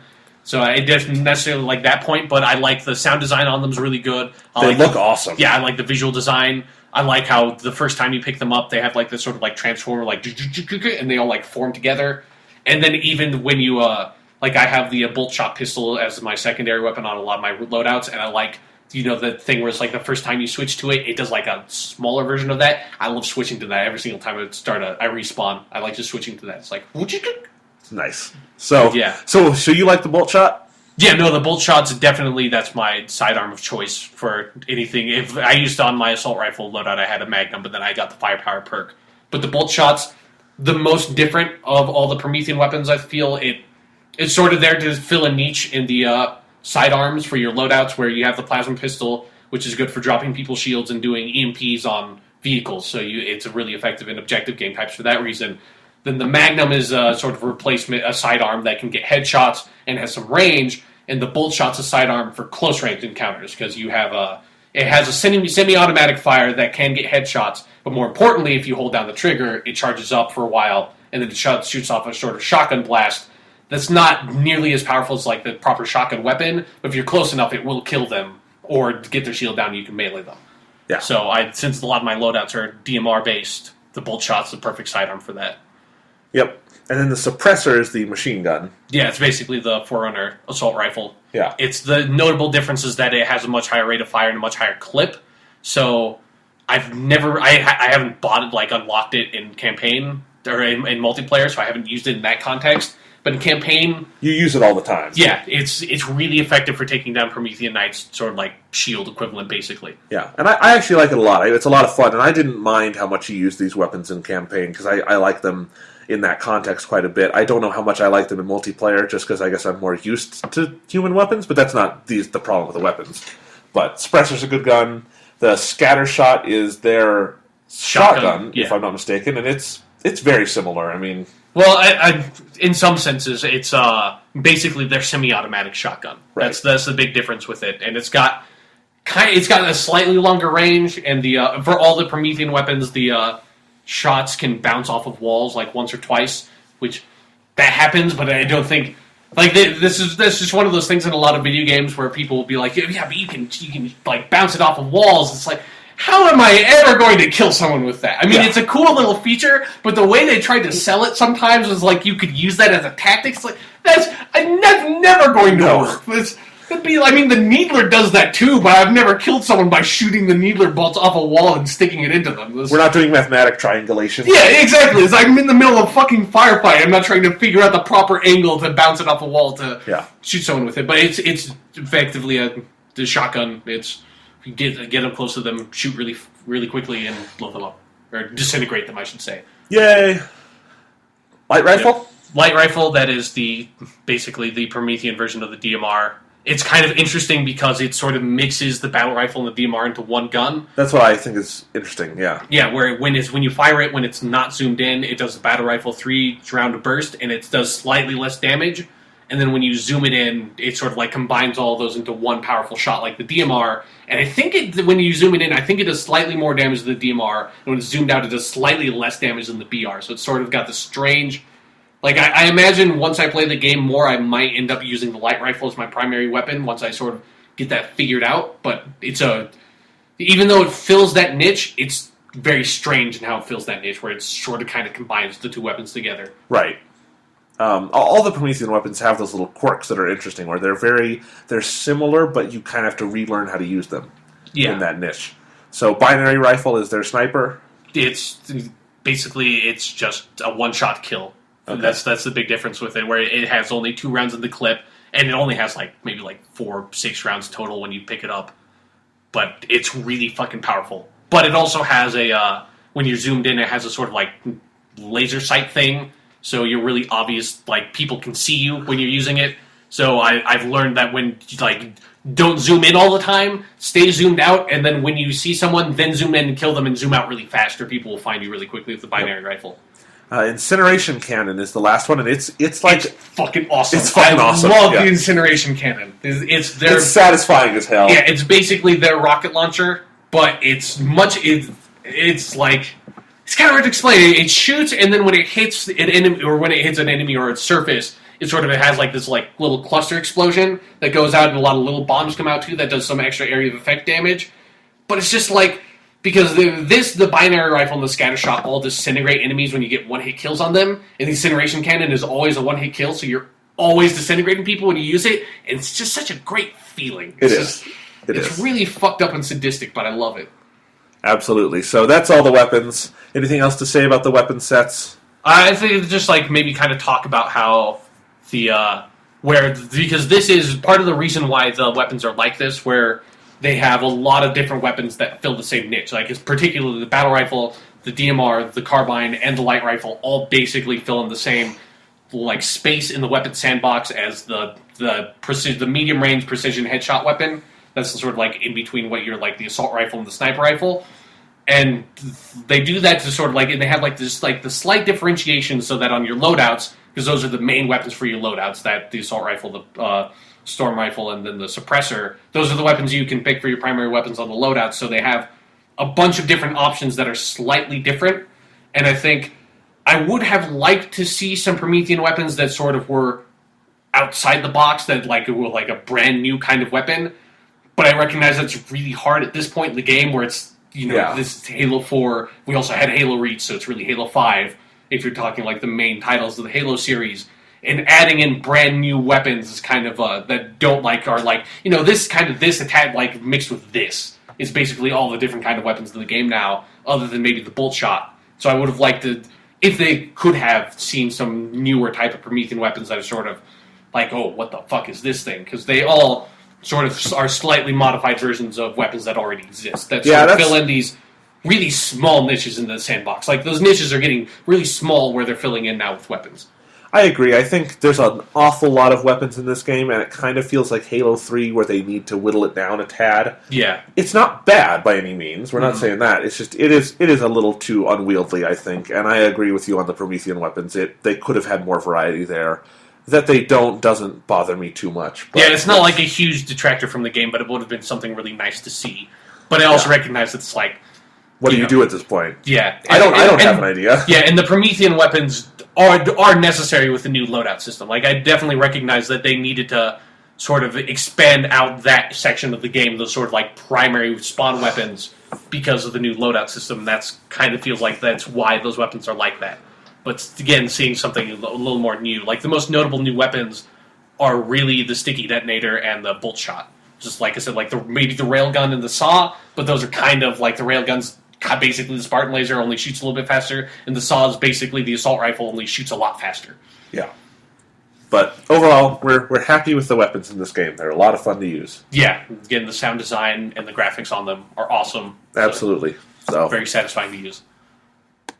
Okay, so we've talked about all the weapons. Let's talk about how we use them, the playlist and gameplay. But before that, I think, because this is how you access all that, we should talk about the interface. Okay, yeah. I mean, I think the interface in this game is pretty good. I like how it does matchmaking and everything, because just matchmaking is really fast in this game, and that adds to how addictive I find it. I like it that it puts you in matches so fast. I know I've heard from some people that they don't like that it puts you in the middle of matches. Yeah, that's not something I'm a huge fan of, personally. I guess it doesn't bother me totally, because I would if they weren't doing that, I would just be spending the time sitting there waiting for a game to start. I'd rather just play. Yeah, but there's something like, I mean, it's only really happened to me, actually it's only happened to me once. Like, I've gotten into, several times I've gotten into matches in progress, but it's always been like, oh, this is like 2 kills and 3 kills on the full team, so it's like, it's basically starting off the game from the beginning. But one time I did start a game where it's like, oh, my team has 20 kills and their team has like 45. Well, okay. Yeah. There's like really nothing I can do with this game. And I've always, how I've played Halo matchmaking is like, I like just starting fresh with like a new group of people in every single match. Whereas like, when you're playing Call of Duty, for example, it's like you're playing with the same people until you decide like the game completely breaks apart and everyone leaves, or you back yourself out and like go back into the playlist and find a full group of people, probably get into a game that's already going, and then stay in that lobby for as long as possible. I don't really like that. I like having just like, okay, this is like these group of people, I'm going to finish that off, because then I don't want to end up stuck with like some asshole or something. And it's not as bad in Call of Duty, where it's like in Call of Duty you feel like I need to basically stay in this lobby, because if I back out, I'm going to be searching for a match for like 3 more minutes, and I don't want to just sit there looking at that screen forever, because that's how the matches all work. And this, it's sort of not to that level as it is with Call of Duty, where you have to stay in the lobby all the time, but you have to basically stay in the lobby for maybe 2 games, or else you won't have like your like, this is my fresh game, and then I have to back out. So I don't like that. It's not a big deal, but I prefer the older system over that. Okay. But what else do you think about the interface in this game? Overall, I guess I kind of dislike it based on the past Halo games. Like, I think the matchmaking is fast and easy, and if you're like you just like go to Infinity like multiplayer or like find games, pick your playlist and go. Like that's all fine, but there's so many layers of stuff on like once you like go into like okay, I want to like change my armor and I want to look at my commendations, I want to look at my challenges, and that is all really really clunky. And I just kind of missed where, like, since Halo 1, the multiplayer menu, once you've, like, gotten into a game, has always been, on the right side of the screen, you have, like, all the bars of, like, these are all the people in the game. Then on the left side of the screen, it's like, okay, there's, like, a picture of the map, and it's like, this is the game type and stuff. It all is really simple and easy to read. And then now, once you're, like, getting into a game, it's got, at the bottom, it's all like, tabs. It's really weird. Yeah, it's got these weird, like, tabs of, like, they have, like, these Spartan cards that have, like, the picture of your Spartan's armor, and then it's, like, kind of got your gamer tag off to the side, like read, like, vertically. It's like that. All that feels like it feels like it was designed by someone who's like really artistic, but not someone who's like an engineer. Or it's like you can tell like a UI by an engineer is like it's really simple, sparse, maybe overly complex, but it like presents everything in a very efficient manner. And then like an artistic version is like this, where it's like, oh, this looks really awesome. I have no idea how to navigate this, though. I agree. I think I like the old system where it's just you saw everyone. You could. It's also more difficult to mute now than it was before. Yeah, because of that. Because I couldn't just like go like okay XXXXX and mute everybody. I just have it like default and muted everybody. Yeah, which is sad because one of my favorite things, particularly with Halo 3, was finding people that I had muted in past games and being like, I don't have to mute it. Like I know that dude's probably a jackass. Yeah. I don't have to mute him anymore. And it was a good identifier that people you've already muted. Of these, like, millions of people you play with, you found. Yeah. It's just like, if someone comes, it's like, I don't remember this dude, but I'm sure he was an asshole. Yeah. I don't have to... And now I know that he's an asshole, but I don't have to deal with the fact that he's an asshole, and I liked that. Yeah. But then also, I think particularly, this kind of also goes into something I didn't necessarily mention when we were talking about the loadouts and that aspect of the game, with all the unlocks, was that the unlock system for this game is way too fucking complicated. Because it's got, like, all these different layers that are really weird, where it's like, you start out with, like, you can't see any of the, in the armor, like, you can't see any of the armor unlocks at first. You have to, like, get to a certain point, like, if, say, you unlock a certain armor at Spartan rank 8. You have to get to Spartan rank 5, and then it's like, oh, now you can see that when you get to Spartan rank 8, you unlock this armor, and it's like, that's really fucking weird. Particularly, like, it kind of makes sense on some of them, or there's, like, there's one for if you get the master level commendation for Assassin, you get the Venator armor. And it's like, and you only get to see that once you've progressed a certain point in the Assassin commendation. It's like, that kind of makes sense. Okay. It's like, but the natural ones that you unlock by just playing the game is the same thing for the emblems, which you shouldn't have to unlock emblems. That's just stupid. Yeah, that's stupid. And then it's the same thing for, like, the Spartan stances and stuff. It's just like, I'm going to unlock this if I just play enough multiplayer, because it's just level-based. It's not like I have to do a certain thing in the multiplayer. Just show that to me. I don't need to get to a weird arbitrary point that then I get to know what other arbitrary point I need to get that armor. Like, that's really unnecessarily complicated. And I liked how Reach handled armor much more. It was much easier to customize and find everything and level to it. It made more sense. Yeah, I agree. And it's not like it's a big... This is a huge nitpick, but it's just... That unlock system's really unnecessarily complicated, and then it's also... What do you think about sort of in the normal leveling for weapons and loadouts, you have to get to a certain level so you can buy it, but then you also have to use Spartan points to buy those things. Yeah, it's not a big deal. It kind of makes sense to me, but it is a little unnecessarily complicated where it's like, okay, it takes 3 Spartan points to unlock this armor ability, but it takes like 1 Spartan point to unlock this perk, and 2 to unlock the plasma pistol. It's like, you kind of have to balance it out, but it's really pointless, because it's just like, if I play enough multiplayer, it's not hard to level up. No. Like, I'm at level 30, and I haven't played that much multiplayer. It hasn't been like I've only spent time playing the multiplayer, because I've played more campaign than multiplayer, because I've played it's not like Reach where you have to play hard to get to the next rank. Like where I'm not even close to unlocking. I have like 50% armory unlock in Reach, and that game's 2 years old. I played the shit out of that game. I still play that game. It's like I still am unlocking stuff. Whereas with this, it feels like, especially for like the weapons and the perks and the armor abilities, by the time I get to whatever the max rank is, I will have all that stuff, and I don't think it's going to take that long to get to, like, I'll probably have all that stuff by the time I'm, like, rank 50, at least anything I would want. There might be some individual, like, perks that I wouldn't buy that I would just never use. Right. But yeah, I think that stuff is a little unnecessarily convoluted and complicated. It's just like, just let me unlock it instead of showing me, okay, you have to get to this point, then you know how you can lock it, and then once you get to the point that you know how you can unlock it, you have to spend these points to unlock it that you got by leveling up. It's just like, just give me some stuff, or just let me, like, unlock stuff. Right. Instead of putting all these really weird barriers in place. Yeah, and, you know, it's that being said, I think the interface, it looks good, it moves cleanly, it's not untold pages of menus you have to go through. Well, other than if you have to, like, I think there's some sections where I was trying to figure out how to fucking get to my file share, because there's the I can't figure that out.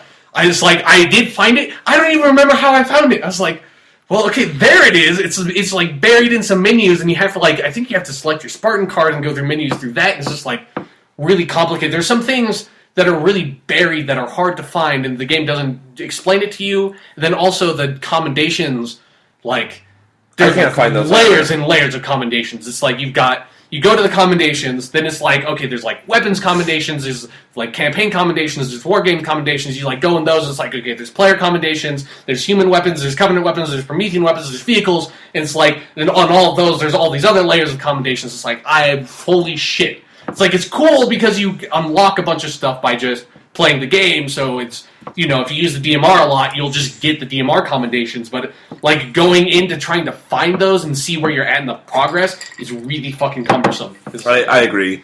But again, it's not a big deal, no. But it's something I especially for Halo 5, I would like them to sort of re-look at how they're approaching the menus, and maybe go back to more Halo 3 style, where it's much cleaner, even if it doesn't look as pretty.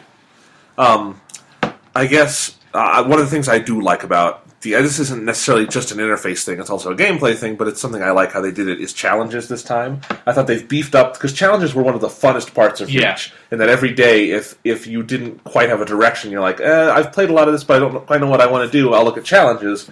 And they've given you even more of that this time. I really like how there's challenges for each individual. There's, you know, Spartan Ops campaign and war games. War games. And then there's also daily, weekly, and even monthly now. And those are really, like, if you're a challenge junkie, and I have definitely been one at different points in my life. Yeah, where it's like, Reach. where it's like, I'm not doing anything else for, like, this week. I'm just going to get all the challenges for this week.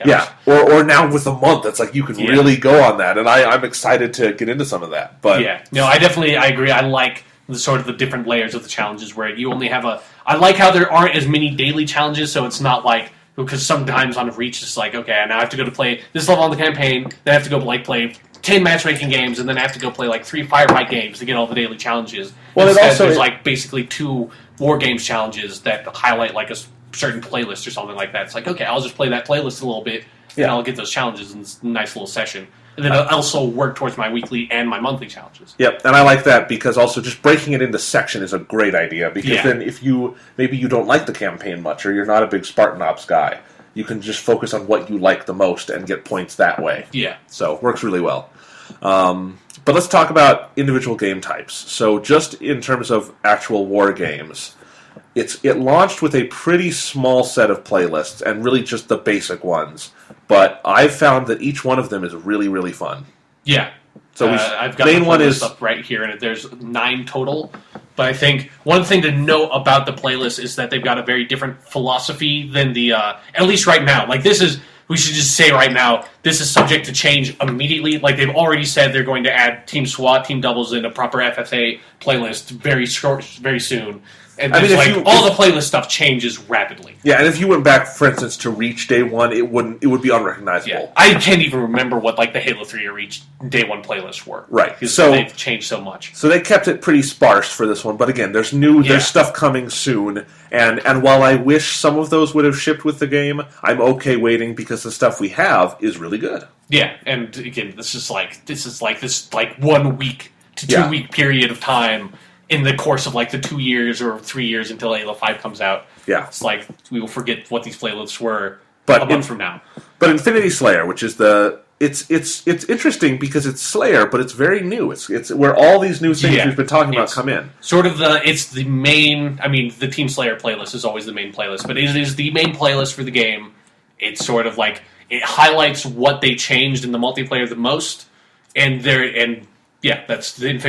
probably the playlist I've been playing the most because it's just right there. It's the sort of like standard. It's not standard Halo, but it's team deathmatch. That's what you go to in general when you play a first-person shooter. And it's really good, and it's well balanced, and it's fun, and it's again we've already talked about all the new elements, but this is where you find them, and it's really good. Yeah, and I should say one thing that's been kind of bugging me about, and this is not a huge deal, but about sort of like a lot of the reviews and stuff online of people who are talking about some of the changes in Halo, and like one thing to note is that there's the personal ordnance thing. Which is, have we really talked about that yet? The personal ordnance? I think we talked about it, but we can talk about more. It's basically the. It's not a kill streak. I mean, that's the kind of the closest equivalent that you can think of from Call of Duty is the kill streaks. But the thing about kill streaks is that you get them and then it murders everyone on the enemy team. I mean, it's a streak thing, but it's not just a kill streak. In Call of Duty, the kill streaks were, in Call of Duty 4, it was you get 3 kills, you get a UAV, 5 kills, you get an airstrike, 7 kills, you get a helicopter. Modern Warfare 2 was like, you could pick a bunch of different kill streaks, and one of them was like a nuke that killed everybody on the map. One of them was an AC-130 that might as well have been a nuke because it kills everybody on the map. You just get to control it. And those were, you have to get 3 kills without dying, or you have to get 5 kills without dying. Personal ordnance, and this is the mistake that everyone's been making, this is only in the Infinity Slayer and then Big Team Infinity Slayer playlist. The personal ordnance is not in every single Halo 4 game type. And like every publication I read suggests that that's the case. That is not the case, and it's been really bugging me because it misrepresents that side of the Halo multiplayer. But yeah, the personal ordnance is instead of you having to like get 5 kills without dying and then you get it, it sort of just builds up throughout the entire match, despite however you die. And it's anything you do that gets like the points, the experience points. Like if you get an assist, if you get a stick, you'll get some extra points. If you get a headshot, you'll get some extra points. Obviously, just get kills, you get points. We'll build up this meter on the side of the screen, and then once the meter gets full, you get ordnance, which is 3 choices that'll be grenades, power up, which will be speed boost, damage booster, overshield, or a power weapon that would be like a saw or a gravity hammer or a sword or a shotgun. And how do you think these influence gameplay? Do you like how they work? I really like how they work, particularly in Infinity Slayer. It makes Big Team Infinity Slayer fucking insane once you get like halfway through the game. Yeah, I love Big Team Infinity Slayer. I mean, I think we can group these together. There's the same thing with bigger team sizes. Yeah. But with the personal ordnance, I think one thing that I like it adds to the game is that it feels like I feel like even if you're doing like really, like I've had some Infinity Slayer games where it's like I was just shit, I was awful, but you still at least get 1 ordnance drop. And I've even in the games that I've done really, really, really well in, where I just like wipe the floor, I've only max gotten 3 ordnance drops. I've never gotten 4, and I've done some games where I just completely destroyed, and I did not get 4 ordnance drops. So I think 3 is probably the max, unless you got every single kill on your team somehow. So it's like I've never played an Infinity Slayer game where I did not get an ordnance drop, so you feel like since it's just constantly building up through the match and you're going to get at least 1 no matter what, it doesn't have this really unbalancing effect that the Call of Duty kill streaks have, where it's like, the dude who gets 7 kills in a row also gets a helicopter, which then contributes to him getting an AC-130 when the helicopter gets a bunch of kills. It's like all the kill streaks almost all the kill streaks in Call of Duty were unbalanced in a gameplay sense, and also they only rewarded the people who were doing really well in the match, whereas the ordnance drops rewards everybody in the match. Even if you're not doing well, if you're contributing to your team, you will get an ordnance drop, and that'll help you do better. And so I like that sense, and then it helps sort of even out the playing field for getting power weapons, where if, one team's like camping in an area, if you get an ordnance drop and you get a saw, you can then go in that area and fuck those guys up. Or you get an overshield and you can fuck them up. And it sort of like helps balance that aspect of multiplayer out. So I really like personal ordnance. But again, it's only in the Infinity Slayer playlist, so it's not like in Flood or Capture the Flag of those game types. That's not there. Yeah. So, what else can we say on Infinity Slayer? It's pretty simple. We've talked about it. Yeah, it's I mean, other than the personal ordnance, it's just Team Slayer, but obviously with all the Halo 4 stuff in it. And I've really liked it. I think it's really fun. I've enjoyed Big Team even more because I love the maps you get on that, and it gets crazy, and I love the craziness. Yeah, no, Big Team's Infinity Slayer is definitely like Big Team Infinity Slayer is one where I'll play like 2 or 3 games of it, and then I'm like, I have to take a break from that because Big Team Infinity Slayer can be fucking stressful because it's just like there is shit blowing up constantly everywhere, especially once you get like to this point in the match where it's like, 3 minutes in, where now most of the people are getting their first ordnance drop. So almost everybody this is like a 16-player game. Almost every single person on that match will then all of a sudden have a power weapon or have like a power up, and it's just like all of a sudden just shit is just like, oh my god. That dude's got an incinerator cannon. That dude's got a saw. I just got a binary rifle. That dude's in a fucking tank. That guy's in the Mantis. That dude's in a Banshee. And it's just like it's nuts. Everything is just blowing up, and you're you die constantly, and you kill stuff constantly in Big Team Infinity Slayer. It's great, and one of my favorite experiences so far is just playing it on Ragnarok, the Valhalla remake, because it's small enough. I mean, it's big, but it's small enough that when you put 16 people in there, it's just there's always something happening. Yeah. You're never looking for anyone. You're never waiting for stuff to start. It's everyone's got a vehicle. Things are blowing up. You're hiding from Banshee fire while you're shooting a guy in the head. Yeah. It's great. For me, I think the standout one in Big Team Infinity Slayer, where for me it's gotten the most chaotic, is Exile. That's the map in Red vs. Blue that they... Okay, yeah. Oh, God, that one's great. Yeah, it's kind of like this big circle that has like two bases on either end and this like sort of like rocky tower thing in the middle. And just it's got a Gauss Warthog, a Banshee, and a Scorpion on it. It's the only map that has a Scorpion.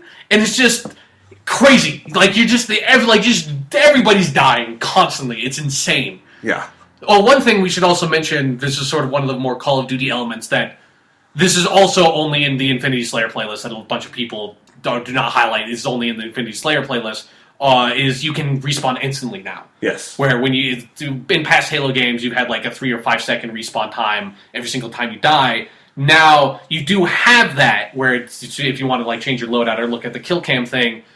And these are also the only ones with kill cams, if I'm not mistaken. Yeah, I think so. Yeah. And even then, I think sometimes Big Team Infinity Slayer doesn't have it if it's got like the max people, because I think it's just like too much shit for the game to keep track of. It's like I never cared about kill cams that much. No, and because on online matches, it doesn't matter because it's going to be like this is the same in Call of Duty and it's here in Halo 4 with the kill cams. It's slightly laggy enough that you don't really get, like, you're not getting an accurate representation of what that person saw on the screen when they were playing it. So it's like, on my screen, it looks like that guy mostly shot the wall with the shotgun, where probably, in actuality, he very clearly shot me. So kill cams always look like bullshit because of, like, the slight lag on them. Yeah, I don't even look at them. It's just... Yeah, no, I just... press X and... Yeah, I'll respawn. But instant respawns do... That's one of the things that makes Big Team Infinity Slayer particularly chaotic, is because when you die, you can come back right fucking away. And so you are constantly respawning and dying and respawning and dying, and it makes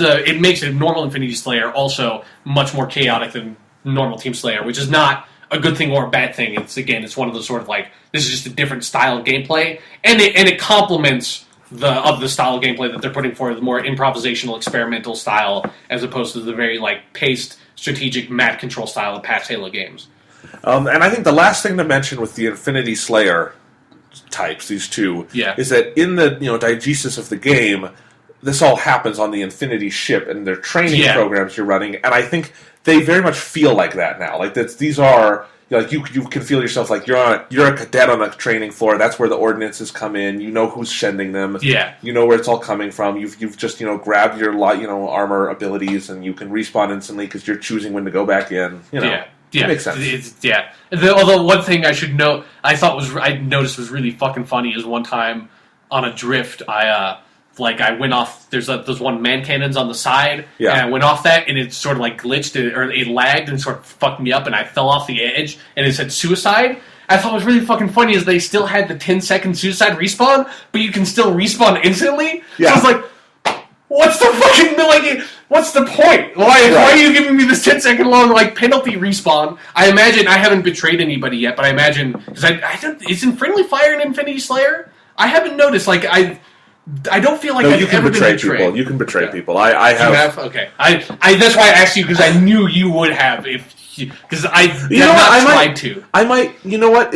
I might be wrong about that because the one big betrayal I've done so far was I was playing the Flood game type, and it started up, and I never played it before. I definitely betrayed people in Flood because it's what I actually scary it was very funny because what I did is it started. I saw I had a shotgun, and I was with Thomas. I'm like, "Ooh, shotgun!" I turned to the guy next to me, fired, killed him instantly, and we were instantly booted. Like, we played 10 seconds of Flood and we're booted because I went, ooh, shotgun, fire. This is why I asked you if there were any betrayals in Team Infinity Slayer. Like, there might not be then, because I haven't done it, and I noticed when because the only time I've attacked my teammates is that like weird like 3 seconds after the match is over, where it's like you won the game, but you can still play for like 3 seconds and kill yourself, or you can try to kill your teammates.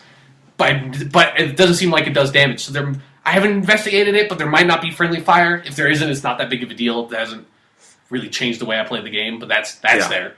And in terms of Slayer, because I think we need to move on to Objective in a moment, but the other Slayer type is Team Slayer Pro. Team Slayer Pro, which is it's the same, maps and team sizes that you play on, but it's without ordinances, it's without armor abilities, it's just you're sprinting in your gun, you don't have a motion sensor. Yeah. So it's just very basic Slayer the title says it all. It's pro, it's just if you like it, stripped down, it's just about the killing and the skills, and again, that's my favorite kind of Slayer. But that's not a knock against Halo 4. That's kind of always been how I kind of like Slayer. If you're looking for a more classic Halo type of Team Slayer Pros, what you want to play. But again, I can't make a qualitative difference between the two. They're both really well done. Yeah, they're just different types of gameplay. Yeah. So anyway, not much to say there.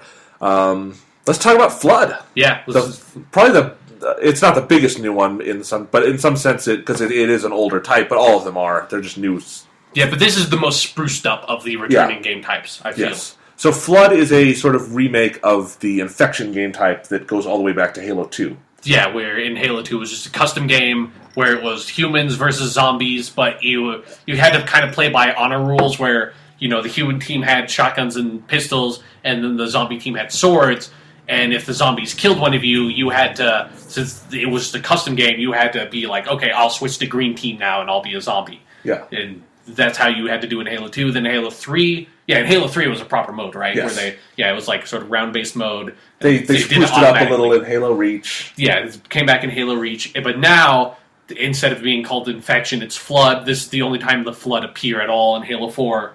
And it's basically, it's the same type of game as Infection, but having the big difference is that with the Flood, instead of it just being, that's a green Spartan, they have a brand new Flood model that's like this like Floodified Spartan 4 with like this big, instead of having an energy sword, he has this like big claw thing on his arm. You just beat people to death. Yeah, so it's not sort of like the gameplay isn't particularly different, but sort of the aesthetic of it has changed and made it a lot more fun. Like, I've never been a huge Infection guy. I thought it was fun in custom games in Halo 2, but just because custom games are always more fun than matchmaking games, so I never played Infection that much, but I've had a lot of fun with Flood just because they have, like, the Flood guys are scary looking, they make these really creepy fucking noises, there's some slight ambient music that plays that I noticed, and then when you do become a Flood guy, you've got, like, this, like, creepy green, like, visor stuff on you, and you've got the big claw, and you're jumping around all over the place, and, like, sort of just the aesthetic change of it sort of, like, kind of brings that mode to life for me, where it had in the past. It feels like that's what Infection should have always been. This is like it's matured fully as a game type now. Yeah. And there's some diegetic purpose to it. The Flood versus Spartans. Like, that makes sense. Yeah. So it's not just like Red Spartans versus Green Spartans, and Green Spartans have swords. Yeah. And I've had a lot of fun with it so far. Yeah, I've definitely enjoyed it. Again, like, the gameplay's not particularly different, although the armor ability, the thruster pack with the Flood, with the heightened move speed, that's fucking fun to use, where it's mostly useless in multiplayer when you're Spartan, but when that heightened move speed, that thruster pack just shoots you across the map, that's a lot of fun. I like that. Alright, keeping with new game types, there's Dominion, which is sort of a spruced up version of Territories. Yeah, it's a very spruced up. It's kind of Territories in very basic concept, but it plays very differently. It does, and I'm sad to say I've only had the chance to play it once or twice. I need to play it more. I've played maybe a dozen matches. It's probably outside of Team Slayer. That's probably the one I played the most because I've had a lot of fun in Dominion. But it's a really interesting idea, and it's executed very well, I think. Yeah, what Dominion is it's a 12, so 6v6 game. So they're on mostly larger maps, and you have what are basically territories, but the territories are all in these sort of base areas. And then once you take over the territory, it'll start slowly, this timer will go up of okay, this is I forget what the language is, but it's basically the base is going to level up after a certain time of you occupying the base passes, and then stuff will happen where it'll have like ordnance weapon drops will come in at the base, shields will pop up at the entrances of the base that you can walk through but enemies can't. You can build up little turrets outside the base once you get to a certain point. It'll also, like, vehicle spawns on some of the bases will be outside that you can walk up to and spawn a vehicle there. So only you can spawn that vehicle, so an enemy can't come up and just spawn a vehicle there. So they can't just steal it from you. So it has this really interesting dynamic of you have to, once you hold the base, the base levels up and you sort of, like, entrench that base and make that base more powerful. But I think on every single map there are 3 bases. So it tends to be there's a base in the middle and then bases on either side, and both teams occupy the base on either side, and then you kind of fight for the one in the middle. And then also every single game will then be like, okay, let's try to sneak around and take their like fully leveled up base, which is really hard, but really fucking satisfying once you do it because it's a big hit to them because now they don't get those weapons or vehicle spawns. And it's definitely a lot of fun. It's a very strategic game type, and I've been having a blast playing Dominion. It's really good. They've done it's a lot of creativity put into making that mode. It's definitely it's a very different type of mode. It definitely plays. It's like a totally different game type. Like it does not play like Territories. It doesn't feel like Territories. No. It's way more fun than Territories ever was. Right. You have to say that just to describe it to people who haven't heard of it. Yeah, yeah. It sort of feels like they started with like we're going to make Territories in Halo 4, and they're like we're going to make something way better than Territories in Halo 4. Oh yeah. I should also say one thing that's funny to me, and this has only happened once, but with my team, it's really fucking hard to do, which is why it's only happened once. But if your team has all 3 of the bases, this sort of like last stand mode kicks in, where the enemy team has 1 life, and I think they get overshields too.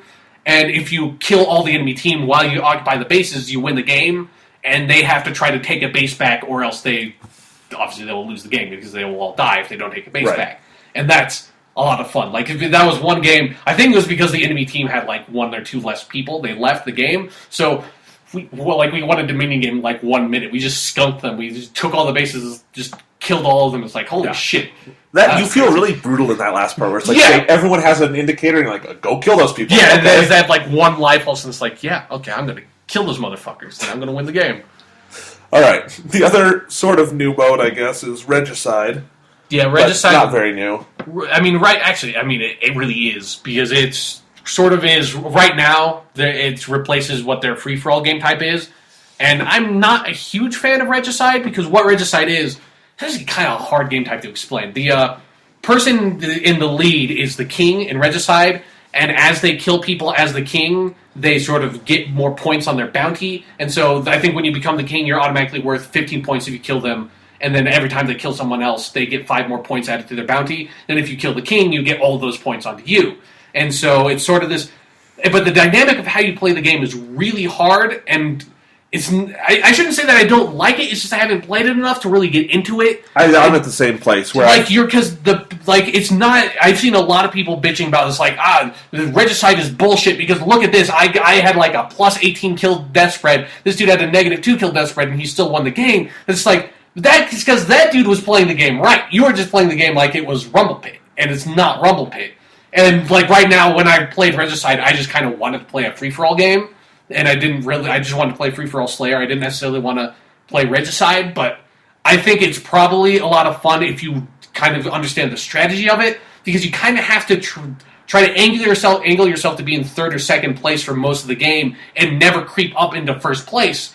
And then once the game's coming to an end, then you kill the king and like jump up to the 1st place all of a sudden, and nobody can overtake you. And so it's a very weird type of game, and I think it would be a lot of fun if you get into it and sort of understand the strategy behind it. But I've only played like 4 Regicide games, and I didn't think it was that much fun. But again, I don't know how to play it right yet. Yeah, like the only way I know how to play it is just to try to kill people as often as I can. And that's not how you should play that game. Right. I'm in the same place where I think it's got a lot of potential, but I need to explore it more. Yeah.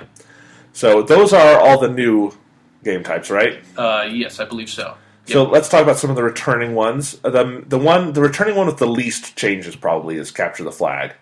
Because the main change is now you have a gun out when you have the flag, right? Yeah, and you can't drop the flag. Because once you pick up the flag, you have the flag, you move a little bit faster, and you have your Magnum out with infinite ammo. So it's sort of... forces you to. I mean, one thing I like about it is that now when you do get the flag, you don't feel like you're this completely defenseless twerp who moves at like 2 miles an hour. And, like, you have to try to, like, do this weird sort of dance to try to, like, get people to come too close to you and melee them to death. Now you can defend yourself with the Magnum. You're obviously not that powerful because you just have the Magnum. Right. But you move a little bit faster, you have a little bit more mobility, and you have a little bit more agency as the flag carrier, so you're not, like... Helpless. It's like, help me, guys, help me, yeah, help me! it's like, I'm completely fucked. And it also solves the problem, something I always fucking hated in Capture the Flag games in Halo, where you'd get the fucking jackass who would do the thing where you would move, like, 1% faster, but he would drop the flag and pick it up and drop the flag and pick it up, and then the announcer would be like, flag dropped, flag carried, flag dropped, flag carried, and he'd be like that for like a minute while the dude tried to run back to the base. I fucking hated that. I hated that too. So fucking annoying. You can't do that anymore, and I'm so happy. Very good thing. Yeah, but that is a fairly significant change to how the game plays, because especially... once you're the flag carrier, you are the flag carrier until you die. So it's like you have this dedicated position. You're not as helpless anymore, but you have to commit to being the flag carrier. And I think that to me, that does kind of help make the game work a little bit better in an online space where you're not playing with a bunch of people you know. I agree very much, because I think one of the pitfalls of prior Capture the Flag games is that you were at the mercy of what the team you were put with, like their skill. Yeah. Because if you got 3 jackasses who were just playing Slayer... Yeah, which happened all the time. Yeah, then you had no chance, even if you were really good at capturing the flag. Like, I'm really good at the stealth element, going and getting it and getting back, but sometimes you need a little help, obviously. Because getting back with the flag in the past Halo games, you had to have help. Right. Or else the other team was terrible if they couldn't kill you when you were all on your own with the flag. Right, but now you have a little help, and you don't have to be completely dependent on jackass teammates. Yeah. So I like that. And there are some other minor changes, like when the flag drops, it'll be there for 35 seconds, and it'll respawn automatically. You don't have to be near it. Yeah. Like, your team doesn't have to go near it. They still will, obviously, because they want to defend it. Yeah. But, and I don't... Here's the thing. I've always loved Capture the Flag. It's been one of my 2 or 3 favorite playlists. Mm-hmm. And I like it in Halo 4 more than ever. I feel it's like... I agree, too. This is another one kind of like Infection, where it's like, I really like Capture the Flag in custom games, but it's like sort of the spirit of it was lost a lot of times in matchmaking. I feel like the slight changes they've made in this playlist sort of like... feels like it motivates the other members of the team to sort of play Capture the Flag more. And it makes it a lot more fun to play online. It's just, I don't know what it is. Even I can point to some of those things, but sort of the larger satisfaction I get from it, I don't know what it is. It just feels really tight, and I'm like, this is the ultimate like evolution of Capture the Flag in Halo. Works really well. And maybe it's just some of the other Halo 4 game playing changes, like having automatic sprint, which we haven't talked about yet. Yeah. Which is a great change. That's really good to have. But it's really fun, and the maps that are there for Capture the Flag are really good maps for Capture the Flag. So, yeah, and 10 people feels like the right party size for it. Yeah, it's 5v5 instead of... I believe team objective was 4v4 in Halo 3 and Reach, right? Yeah.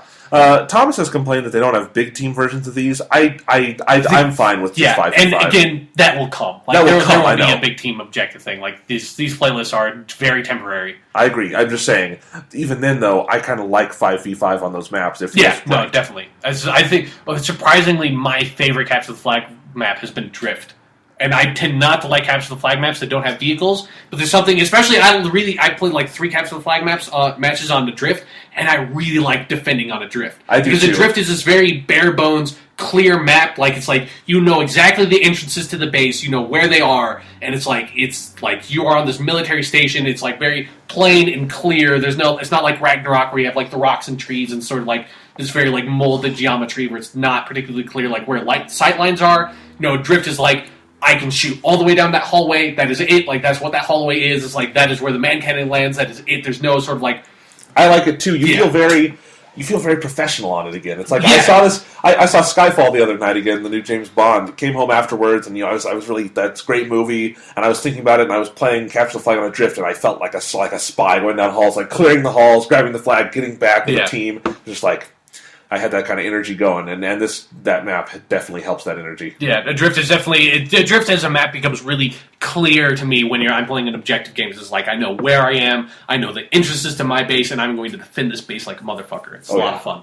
So, Capture the Flag's awesome. So let's do Oddball next, why not? Okay. I've not played Oddball yet. Oh, you have not? That's the one playlist I have not dropped into. Yeah. Oddball, I've played it a couple times. I know you can pass the oddball now. That's Yes. one thing I know is the big change. That's the big change. The oddball itself is a little different in how you hold it and stuff. It's now blue and glowing. Instead of a skull. Right. So it never made sense why it was called oddball when it was a skull. I always thought it should be called odd skull, but... But there's some obviously some interface changes that just go with Halo 4, like how it's indicated on your visor. Yeah, like that's one of the things in Halo 4 for all the, particularly it's really noticeable in the objective games, but then also with the ordnance drops, is that it will show you on your visor. Like they take really good advantage of high definition text in this game because on your HUD it will be they'll have a picture of the flag and it'll say capture, or a picture of the flag and it'll say defend. I really like that because you don't have this situation where it's like, oh fuck! I'm on the red team this game. I was on the blue team last game. Fuck! I've been like defending the flag I'm supposed to capture. Like you never have those really stupid like I'm a dumbass moments because it's very clear. Right. I have to capture that. I have to defend that. It's like that's where the ball is. That's where the weapons are. They take very good advantage of that. Yeah. No, but Oddball, if you like Oddball, this is Oddball. It's well done. Again, it's a little different, and I'm actually struggling to remember some of the other differences because I've played it the least too. And it's never been one of my favorite game types. But again, I had more fun playing this Oddball than I've had playing Oddball before. Yeah, I've only ever really played Oddball in past Halo games on like free-for-all playlists when it's been... Oh, okay. That's everyone voted for Oddball. That's okay. So, anyway, it's good. Yeah. Finally, King of the Hill, which is a ton of fun. And I've never been one much for King of the Hill. And again, it's just slight tweaks, but they work really well in how, for one, again, taking advantage of high-definition text, each hill has a letter assigned to it that's very clear, and so you can kind of learn, like, okay, A. Oh, I know where A is. A is over here. You get to know that around the map, and then it feels definitely like I always know when there's like this little buffer period where the hill's about to be done, and they're switching to a new hill, where you'll see like for the last 5 seconds, it'll be like, okay, the next hill's going to be D. Now I can switch. Okay, I need to go over there now. Right. And it's like you always feel like you know where you're trying to go and what you're trying to do in King of the Hill now. Yep. Definitely feels really good. When you have the hill, how the hill dynamics are a little different, where, if you're controlling it and when people will come in and just how it counts things, it's there for 25 seconds of player time. Yeah. Or not of player time, of of player ownership points. time. Like you get, there's 25 points in the hill, and while you're in the hill, you accumulate those points. But if no one's in it or it's being conflicted, then they won't go, the clock doesn't run down. Yeah.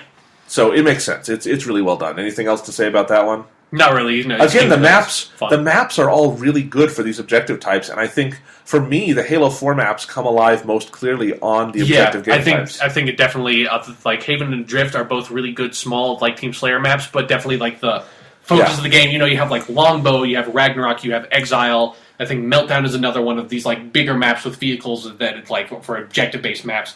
That's where the new maps in Halo 4 really shine to me. Absolutely. So, anything else to say about war games?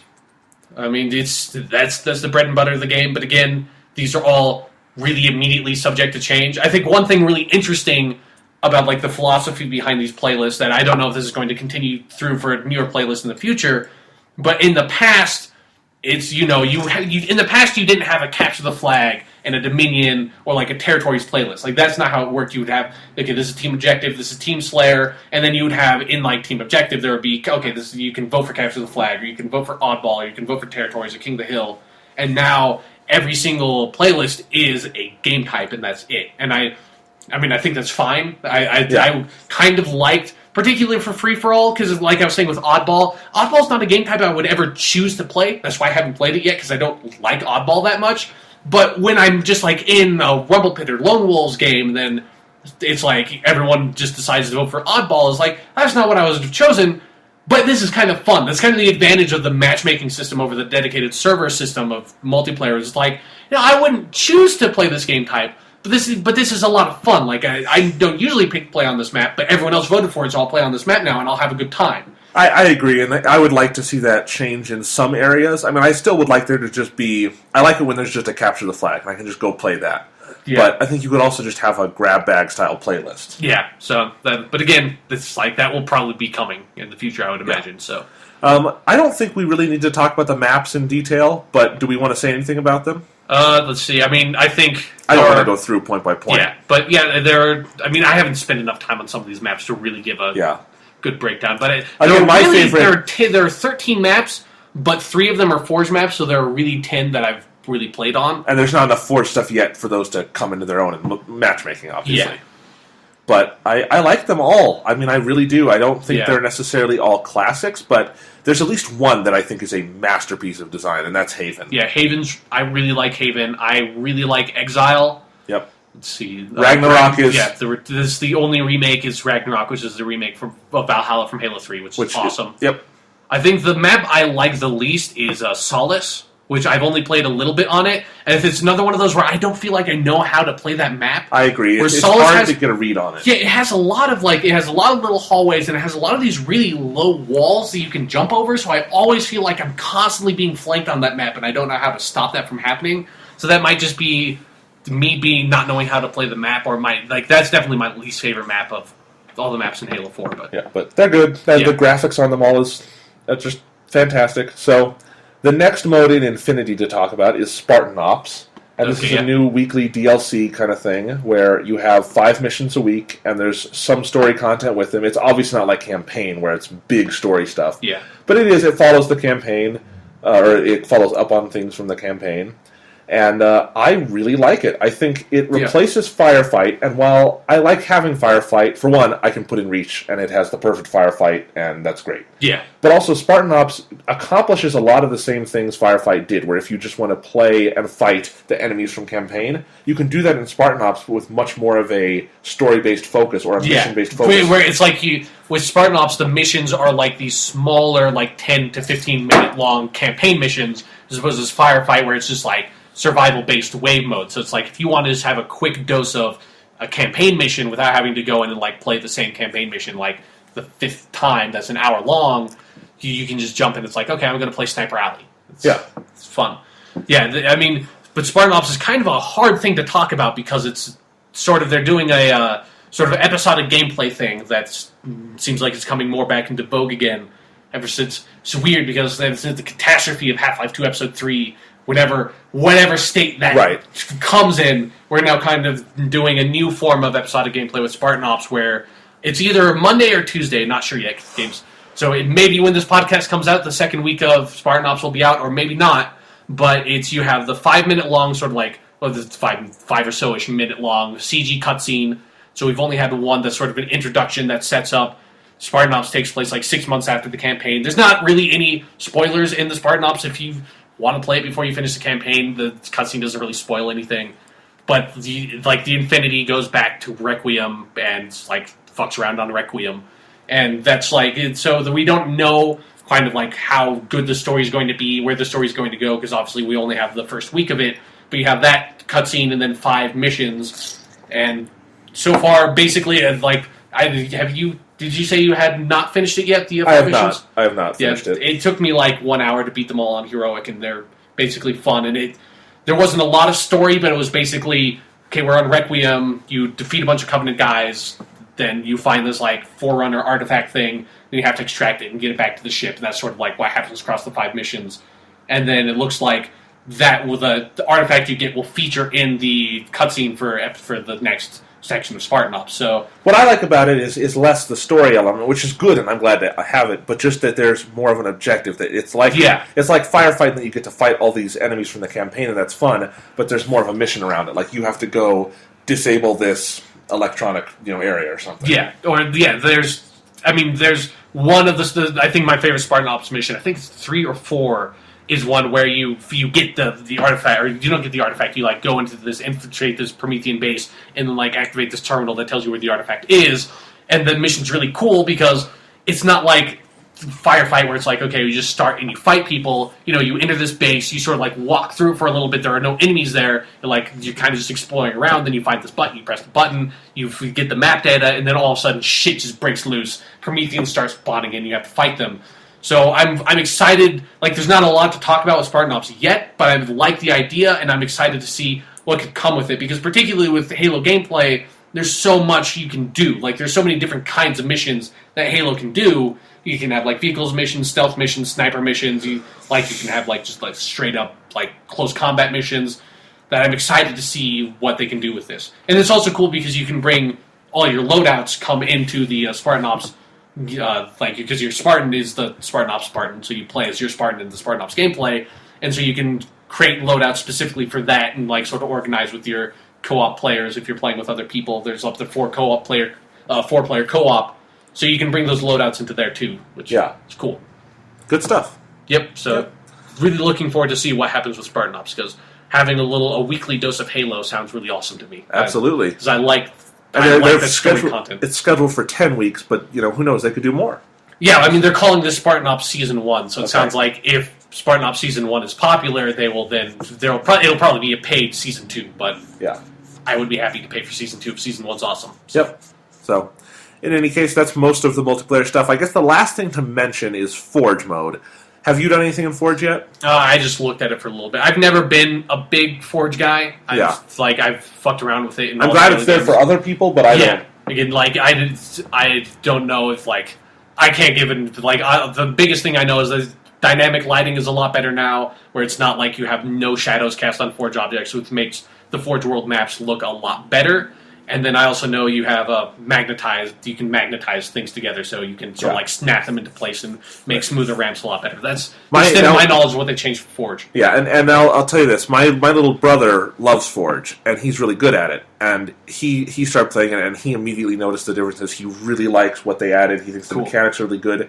He wishes the maps were more like Forge World and more open. That's the one big complaint I've heard where it's kind of like you're kind of fucked either way, where it's like with Forge World it was cool because Forge World was huge, and you could have this huge space where you could make anything you wanted because it was so fucking massive, but everything looked exactly the same because it was all you could only really make good Forge maps in Forge World, whereas with Halo 4 they have 3 different environments that are all very different, so the Forge maps will look different and have different aesthetics, and that will be really nice, but you won't have this one big playground sandbox area. And the main problem is just that there's a lot of pre-built stuff you can't do anything about. There's big structures, and that's kind of the problem, is that you can't delete them or move them.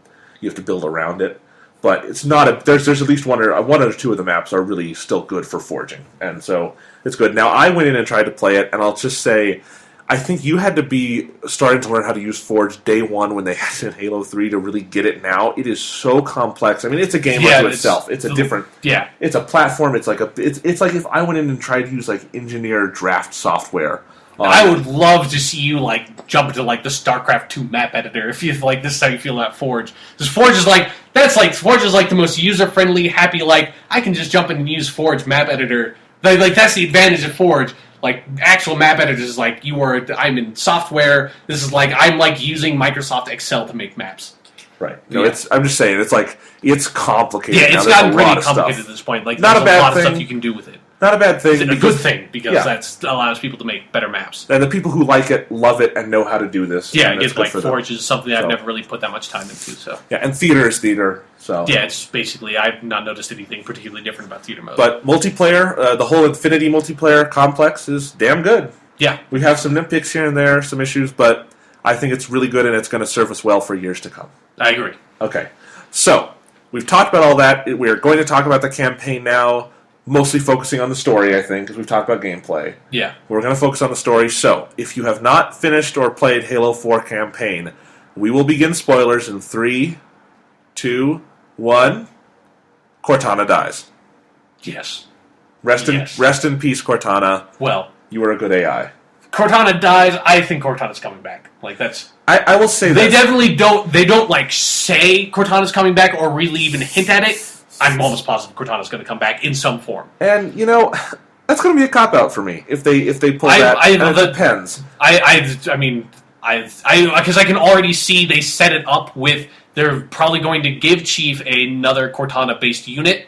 And then I think it's going to basically turn into Cortana again. Cortana is an evolved ancillary, as the Didact called her. I think they're setting up Cortana to come back in a different way. I don't think it's just going to be Cortana, but it's going to be Cortana. Okay, well, it would be interesting to see how they handle that. But why I say I don't want them to just automatically resurrect this version of the character is because the best thing Halo 4 does is building that relationship and going to that place where the way the story is built, that's the only way it can end, to me. Yeah. Is that, start out with her like on the verge of rampancy. You know she's dying as an AI. And what I kept thinking when I was playing the game is, in the back of my head, I was thinking, well, obviously we're going to save her because that's how these stories usually work. But I kept thinking, if we do just save her, if there's just a magic bullet that saves Cortana in this scenario, given what we know about AI, not just in the expanded universe, but in what this game very clearly lays down, I would say the end of Halo 4 would be a cop-out in that sense, because if there's just a magic bullet that saves her, I don't know if it would be completely fulfilling. So you get to the end and it becomes clear they're actually going there. They're going to actually do it. Mm-hmm. I applauded them for that. Like, it's sad, and it's a really good ending to the game. But I mean, like, it's that the fact that they went to that place is really commendable, and that the entire game does a great job building the relationship to go to that place. Yeah, that's definitely, it's like in the narrative sense for Halo 4, that's its biggest accomplishment, is building out the relationship between Chief and Cortana, is fleshing out Chief particularly as a character, and then really sort of like nailing home that Cortana is going rampant and she's dying. Yeah. And I mean, man, just as you progress further and further in the game, and she keeps getting worse and worse, and in the end, she's able to save the day with that. It's really cool. But I mean, she has to sacrifice herself. But man, I mean, by the end, though, they do such a good job of. I mean, we'll talk about some of the story nitpicks and stuff. And some of them aren't nitpicks, but some of the issues with the Didact and his whole plot and everything. Yeah. But by the end, the threat feels really palpable, and there's a big sense of urgency. And so when you have to get to the end and everything's falling apart, and Cortana's the only one who can save it with this, with her rampancy and sacrifice, it's really compelling, I think. Yeah, no, I completely agree. So I think that last cutscene between... Well, the whole cutscenes at the end, they're all really good, but the one between Chief and Cortana, their last conversation is phenomenal. Yeah. And then the last cutscene where Chief is talking to Lasky. Yeah. I think that's really good, too. Yeah, it's really awesome.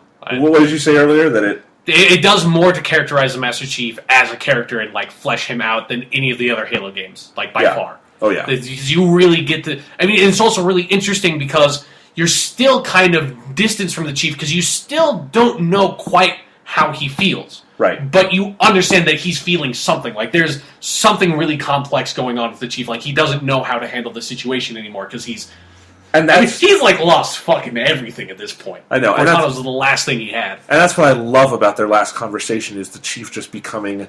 He doesn't go, like, manic, but it's still that's manic for him. It's like, he's like, please, don't go, don't do this. Yeah. Even though the logical side of him would probably say, oh, well, that makes sense, but he can't be logical with her. Yeah. It's more than that. And it's really powerfully done. Again, Steve Downes, great job. Mm-hmm. And, it's kind of funny. On the last podcast, we were wondering, one day they're going to have to end the Chief story again, as they did in Halo 3. Yeah. And they've used up the ending where he goes into cryo. So there are some other avenues, and I said, wouldn't it be interesting if they did something in this series where they could actually bring him to a point where he could have a life outside of war? That feels like where they're going. Yeah, now. that feels like where they're trying to build up, where they're trying to, like... humanize him and, like, kind of fix him in a way where he's... I mean, this is the first, like, sort of, like, the CG cutscene, the prologue that opens the game, says it's like he's broken. Like, the Spartans are... they're sociopaths. They've been like driven to the point where they have no emotions. They were kidnapped when they were children. They were taken away from their parents. It's like, and they were just drilled into. It's like, this is military strategy. You are weapons now. And that's so they like completely, utterly dehumanized them. And now, sort of, it feels like with the Chief, Cortana brought some of that back, and he has to sort of deal with that now. And I'm like super excited about where they're going to go with Halo 5 in particular. Like to see. To see where the Chief is at and what the Chief is going to do. Yeah.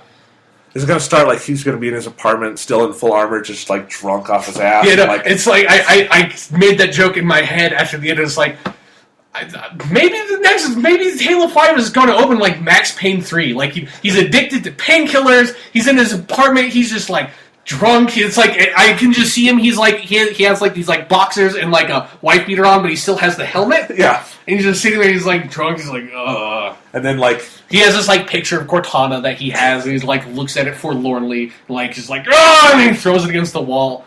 It's like, it's just... Lasky comes in and gives him a mission and like convinces him to come back. Yeah, I'm hoping Halo 5 is just Max Payne 3. Okay. Max Payne 3 is great. Can't you just play Max Payne 3? Yeah, but I can't play Max Payne 3 with Max Payne having the Master Chief helmet on the entire time. That'd be awesome. All right. So that part of the story is really well done. Obviously, there's a big sort of in-game change here in that not only does Cortana talk to you a little more, and you actually see her. Yeah, and they have the face that comes up that Lasky and I think the Jennifer Hale character uses a few times, where it pops up as like, "Hey, Chief." Again, making great use of screen real estate. Yeah, they're Skyping each other, basically. Right. But also, Steve Downes talks during the game as the Chief, which never happened before. It's kind of... Bungie did something similar in ODST in the flashback missions, where, if you're playing as Buck would sometimes talk, and they have, this nice effect where it feels like the voice sounds like it's your character speaking. Right. But this is the first time they've done it. You get a much better sense just out of that, even if they're just talking about tactical plans of how they interact and who they are. Yeah. And it's something that I'm really happy that I've been wanting a very high profile, big budget action FPS to do for a while, because I'm so I'm just so tired in first person shooters of the one sided conversations. That's when I recently replayed Half-Life 2. That was something where I'm like, I'm done with this. I'm done with all the Call of Duty games, the Half-Life games. I'm fucking sick and tired of characters talking to me, talking around me, not able to respond to them. I'm just done with that. I'm so sick with that with writing. One of the weirdest things they ever did with that is that Modern Warfare 1, you play as Soap McTavish, he never talks, but then in 2, he's one of the main characters. He's your captain. Yeah. But then when you start playing him as him again, at the end of the game... Then he never talks. Yeah, he's silent, and it's what happened to him? And then, Captain Price is having this weird sort of Soap. It's what do you think about this? Yeah, we should go take those guys out. And it's you're having this weird, conversation with yourself, trying to talk around the fact that I can't communicate. And I'm just so tired of that with video games, because it just makes the writing really awkward, it makes character interactions really false, and I'm just so happy Halo 4 did it. I hope it becomes a much bigger trend. The only other first-person shooters I played as that does that are the Darkness games, and those are also really good first-person shooters with, a really good narrative. It's let's have more of that. It's so hard to have character development when your protagonist can't have any fucking character development. Your protagonist is this walking shell. So, keeping on sort of character beats and things, some of the new characters here on your side are the people on the Infinity. How do you think the Infinity and their crew was sort of integrated into this game? I thought they were pretty good. It's just one of those things where, by the nature of an action-based first-person shooter like storytelling, you're not really able to, sort of flesh that out particularly well. It's just one of the sort of pitfalls that all these kinds of games have that I wish they would have found a way around. But yeah, it's sort of Lasky is there, and I really like the guy who's voicing Lasky. And if you've watched the For It Unto Dawn videos, that's sort of Lasky's origin story in a way. So it's cool to see him as a character, and it's cool to see particularly the last conversation he has with Chief. From that perspective. Yeah, that's a really good moment. And you sort of understand where Lasky's coming from. But you have the leader of the Spartan 4 is voiced by Jennifer Hale, who is FemShep. She's in every fucking video game. It seems like she's going to be in the Spartan Ops a lot. Yeah. But that's where that voice is from. I was trying to place that. Yeah. It's FemShep, okay. Yeah, it's then you also have Captain Del Rio, who's sort of the crazy fucking captain. I was a little disappointed. Arrest this man! Arrest him! Okay, here's what I'll say. I was disappointed that Halo went to that stupid stereotype until you get to the end of the game and you find out that they kicked him out and put Lasky in charge. They're this dude's a fucking crazy, manic depressive psychopath. He, just kicked out the savior of mankind, the dude who wiped out the Flood, won the War of the Covenant, blew up the fucking Halo rings, and he's just fuck this guy and his AI. Yeah. And then they're well, fuck this guy who said fuck those guys. Lasky, we're putting you in charge. It's thank you, Oni. You guys did a good job. It redeems that stereotype because he's punished for it immediately. Yeah. It's he does that stupid shit, you're mad at him for a level or two, and then when Lasky comes back, the first thing Lasky says is yeah, no, you're not allowed to do that in the UNSC. You can't just be yeah, fuck you, Master Chief. I love that. It was great. It's such a satisfying payoff. Yeah. And also, that. Even if you haven't watched Forward Unto Dawn, which I haven't, I think Lasky's built as a character pretty well in this game. Yeah, I think definitely the guy who they got... I was kind of worried that they were going to make Lasky really bland. He was really likable. I was glad that it's Definitely, and at the end it's satisfying. It's they put Lasky in charge? Awesome, I like that guy. Yeah, Lasky's a cool dude. I hope that Lasky sort of is a prominent character in the Spartan Ops, because that would be... Yeah. That'd be nice. I like the Lasky character. I want to see him keep on coming back. Yep. Get him developed a bit more. So, but we've talked about sort of the personal side of the story. The actual plot is you find this Forerunner planet, Requiem. You accidentally unleash the Didact, And you have issues with all this, and your thoughts are a little more coherent because you've played the game twice. So yes, I've played it on Heroic, and then I also played it through on Legendary. So take it away. So, well, how I want to do this is I want you to explain what you understand of the Didact stuff to me, because I know, I haven't read I haven't read the Forerunner books that I imagine explain a lot more of this stuff, but I have read the Halo 3 terminals several times to try to actually fucking understand them. And the terminals are a series of conversations between the Didact and the Librarian.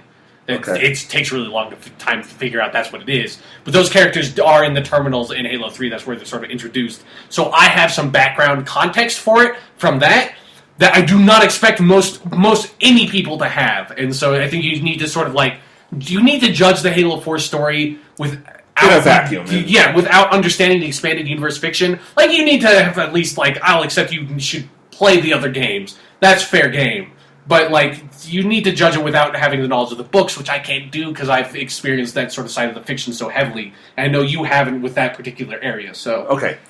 Take the stage, okay, Jonathan. So Halo 4 with the Didact, it's basically what the story of Ridley Scott's Prometheus was trying to be, but done better.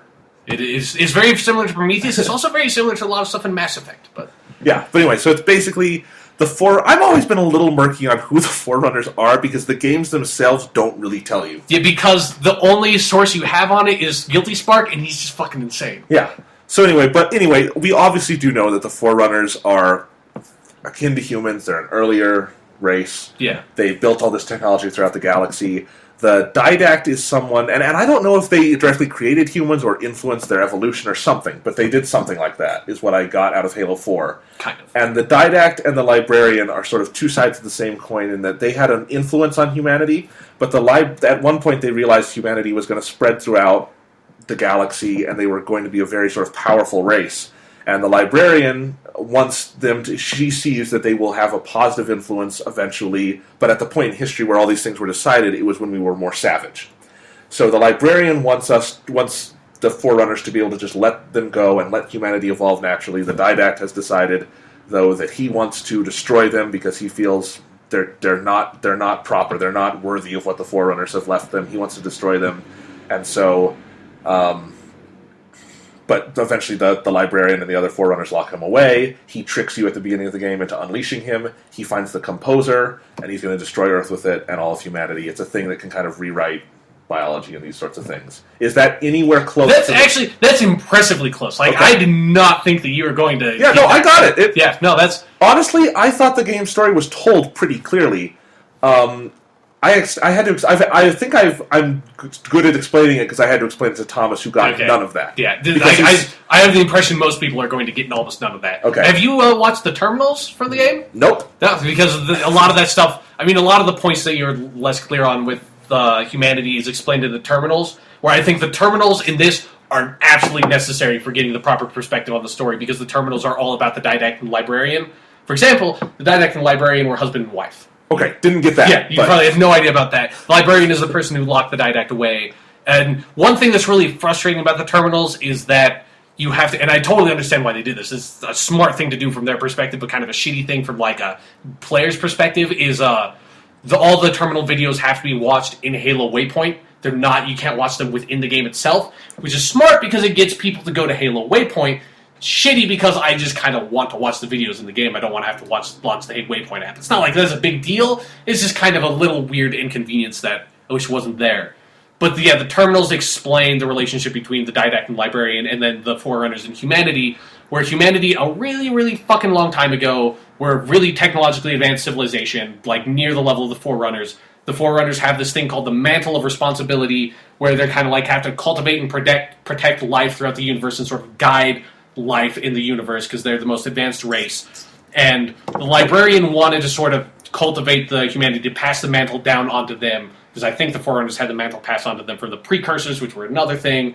But anyways, humanity found the Flood, or the Flood found humanity, and humanity had to run away from the Flood. And while they were doing that, they ended up getting into this really savage war with the Forerunners, but the Forerunners didn't know that the Flood existed. So the Forerunners were fighting humanity was fighting the Forerunners trying to get the fuck away from the Flood, and the Flood was just trying to eat shit. and the Foreigners had no idea that the Flood existed. So the Didact was the general leading the Foreigner army, fighting the humans, and he sort of cultivated this big hate of the humans, because what the humans did was they ended up having to basically glass planets like the Covenant did, because as a Flood spore gets onto a planet, planet's fucked. So they would end up sort of like just demolishing entire Foreigner worlds, made the Didact really pissed off. Didact just wants to like kill humans, and that's where his whole human thing comes from. Then there's also the whole thing with the Composer, where the Composer sort of like merges organic and synthetic life, which is the big theme in Mass Effect, which is where the Mass Effect stuff comes in. And the Didact tried to do that to himself, which is why he looks like a vampire. Because he's got like those fangs. Foreigners normally don't have fangs. Really fucking weird. Okay. But yeah, he turns himself into this like half cyborg dude, but it doesn't quite work. He has too much organic stuff that he's still susceptible to Flood infection, because that's why he wants to use the Composer, so that the Flood can't infect you.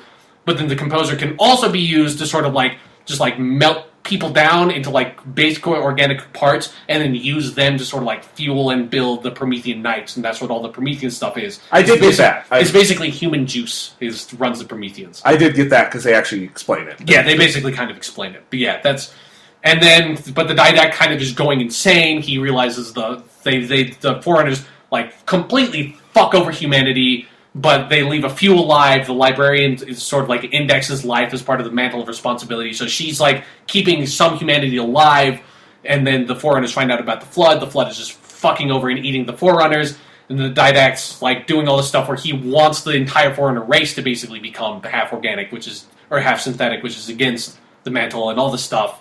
And then eventually, like everyone's like, the Didact is just this total fucking megalomaniac. Fuck that guy. Librarian like tricks him, captures him, puts him in the thing on Requiem, leaves him there, and then they sort of set off the Halo rings, but leaving the like little bits of life that the Librarian left around, so that life can come back after the Flood infection is gone.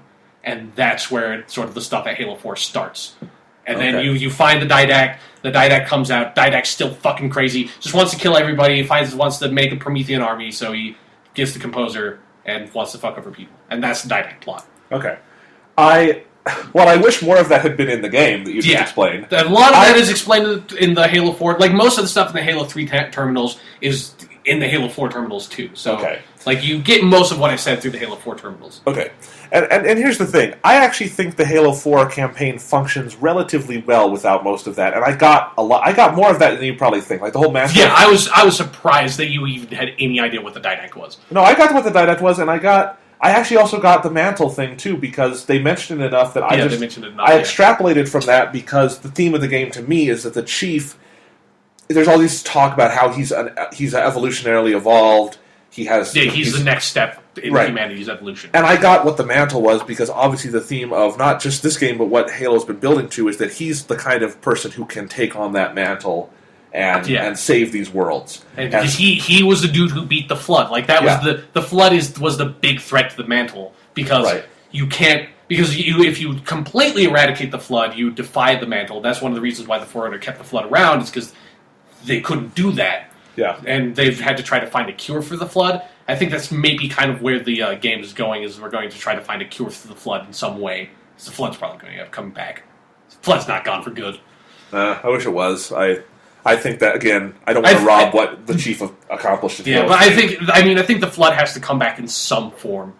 Yes, because it's such an important part, and it just doesn't feel like it's quite done yet. It feels like killing the Flood is not eradicating the Flood like that is not the proper way to deal with it. But I think you could do something if it wasn't like you just come on. I don't think we're going to the Grave Mine number 2's here, and we have to do all that again. But I think like we'll come up with a cure for the Flood. We may not fight the Flood all the time or something, but... Okay. Well, anyway, no, I mean, the story made sense to me, and again, there are dimensions to it that I wish were more part of the game's diegesis. Yeah. And everything you just explained to me is really fascinating, and I think it would have been interesting if they would have found a more organic way to fit some of that in. Some of it is obviously unnecessary. Yeah. Because there's a lot of exposition, you don't need all of it. Mm. But, for the most part, the game, I got what was going on at all times. When the Librarian and the Chief have their big conversation, I loved that cutscene. It was really exciting to me because we were learning so much. Yeah.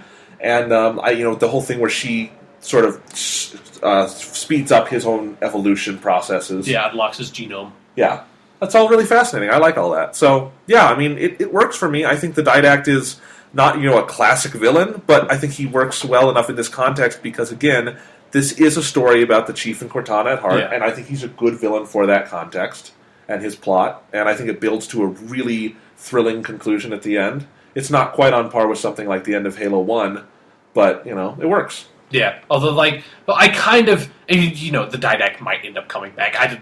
Maybe not, maybe, but I kind of wish they hadn't just, straight up made it seem like he's not coming back. I wish the Didact would have been built up as the villain across the entire trilogy. Yeah. It feels like now a villain's going to be introduced in Halo 5, and then he's also going to be the villain in Halo 6. Well, that's what I've been saying about 4 so far, is that one of the reasons it feels a tiny bit slight to me is that it's the start of a new trilogy, for one, so it starts all this new stuff, but it also is a self-contained story that just ends. Yeah, and it feels like it should have left the Didact around or something. Or something around, because that means Halo 5 is going to have to start up again. Yeah, there's, the way Halo 4 ends, I can see a lot of stuff, there's a lot of stuff that I would do if I were making a Halo 5, but it doesn't necessarily, straight up, lead into, it's this is sort of the direction we're going in now. Well, what I compared it to is just Halo 1. Halo 1 has a very clear story, beginning, middle, end. There's a threat, you eradicate.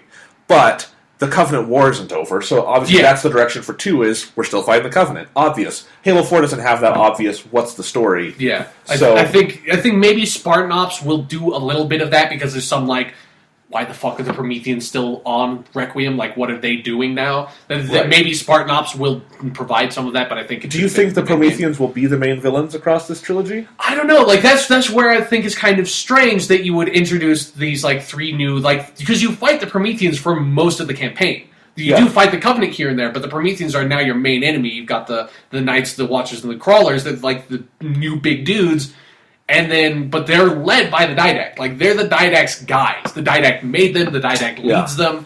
And so it seems really weird that you would introduce all of that and then kill off the Didact, because it would be strange. You either have to bring back the Didact, which...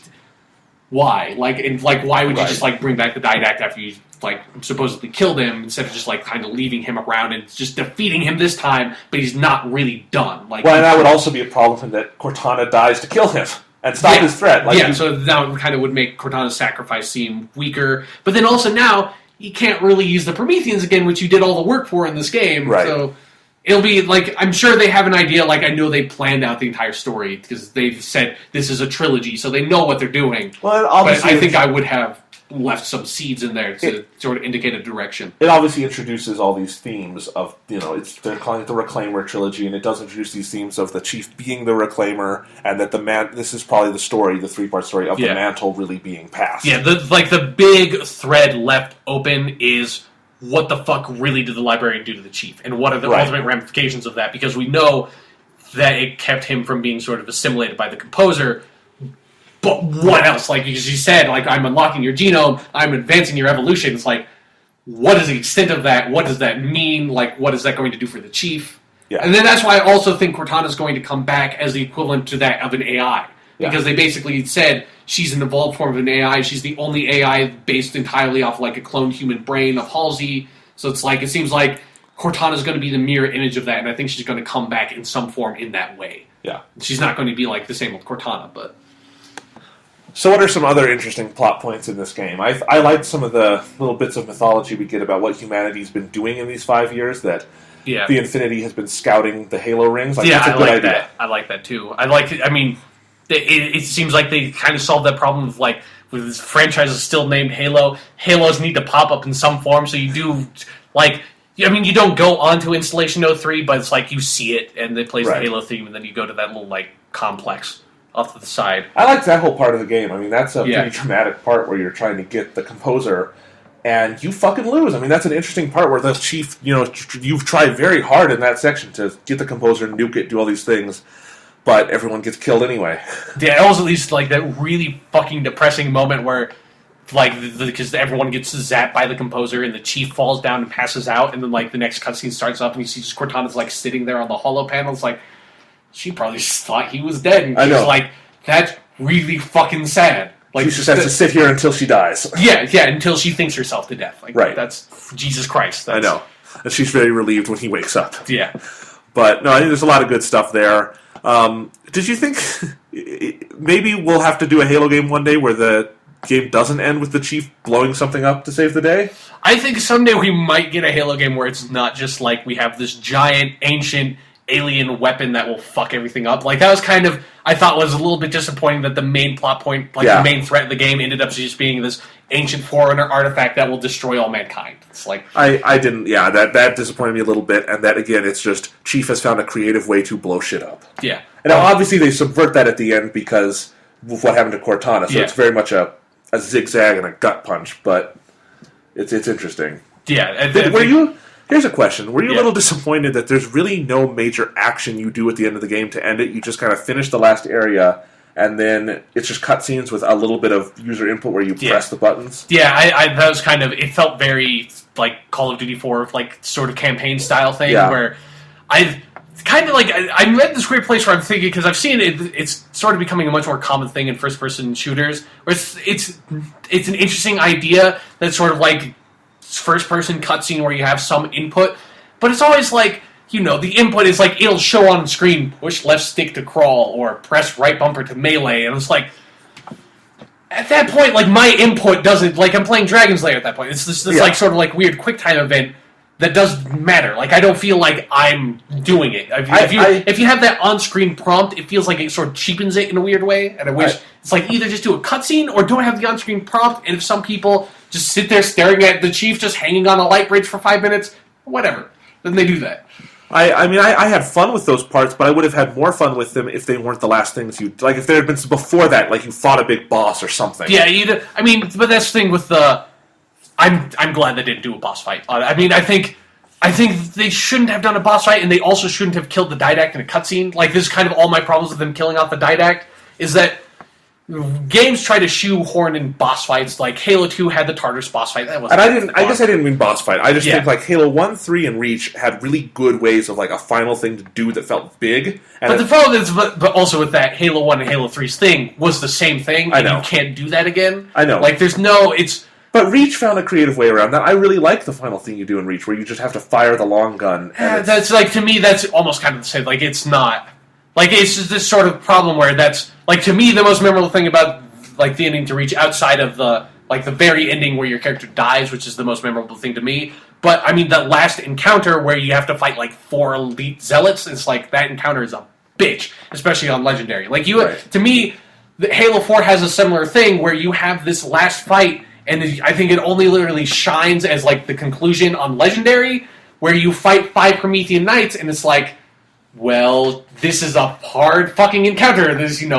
I have to fight these dudes. I've got, like, a suppressor and a light rifle. I have almost no ammo. It's like, and that's a tough fucking fight, is the last fight in Halo 4. Okay. Well, I've only played on Heroic co-op so far. I definitely want to play it on Legendary. But like, I'm glad they didn't try to do, like, just a straight up, like, okay, the Didact's going to float around and you just shoot him with a beam rifle or something. I would not want that. I agree. That would be bad. But what other thoughts do we have on the campaign? We didn't talk about, I kind of want to talk about the first half of the last mission where you're in the broadsword fighter. Oh, Jesus, that's one of the best Halo levels ever. It's fucking awesome. It comes out of nowhere. Like, I had no idea that was going to happen. The speed and adrenaline playing that. Yeah, it's like, it just reminded me, it's like, we have not had a spaceship, like, fighter game in fucking forever. Like, that's, whatever happened to the genre? It's just, like, gone. The last time I ever played a game like that was, like, the space fighting sections of Star Wars Battlefront 2, and even that was, like, a small part of the game. That could be a good Halo spin-off. Yeah, like, let's bring that back. Even if it sort of is stupid because those games never do spaceships right. It's always Star Wars style spaceships where it's like, you never have, like, having the momentum that you would in space in those games. You always fly, like, you're flying, like, planes in space. You're not flying spaceships. It's kind of like that in this too. But it's like, I want that to come back because that section of Halo was so fun, and it was like this little moment.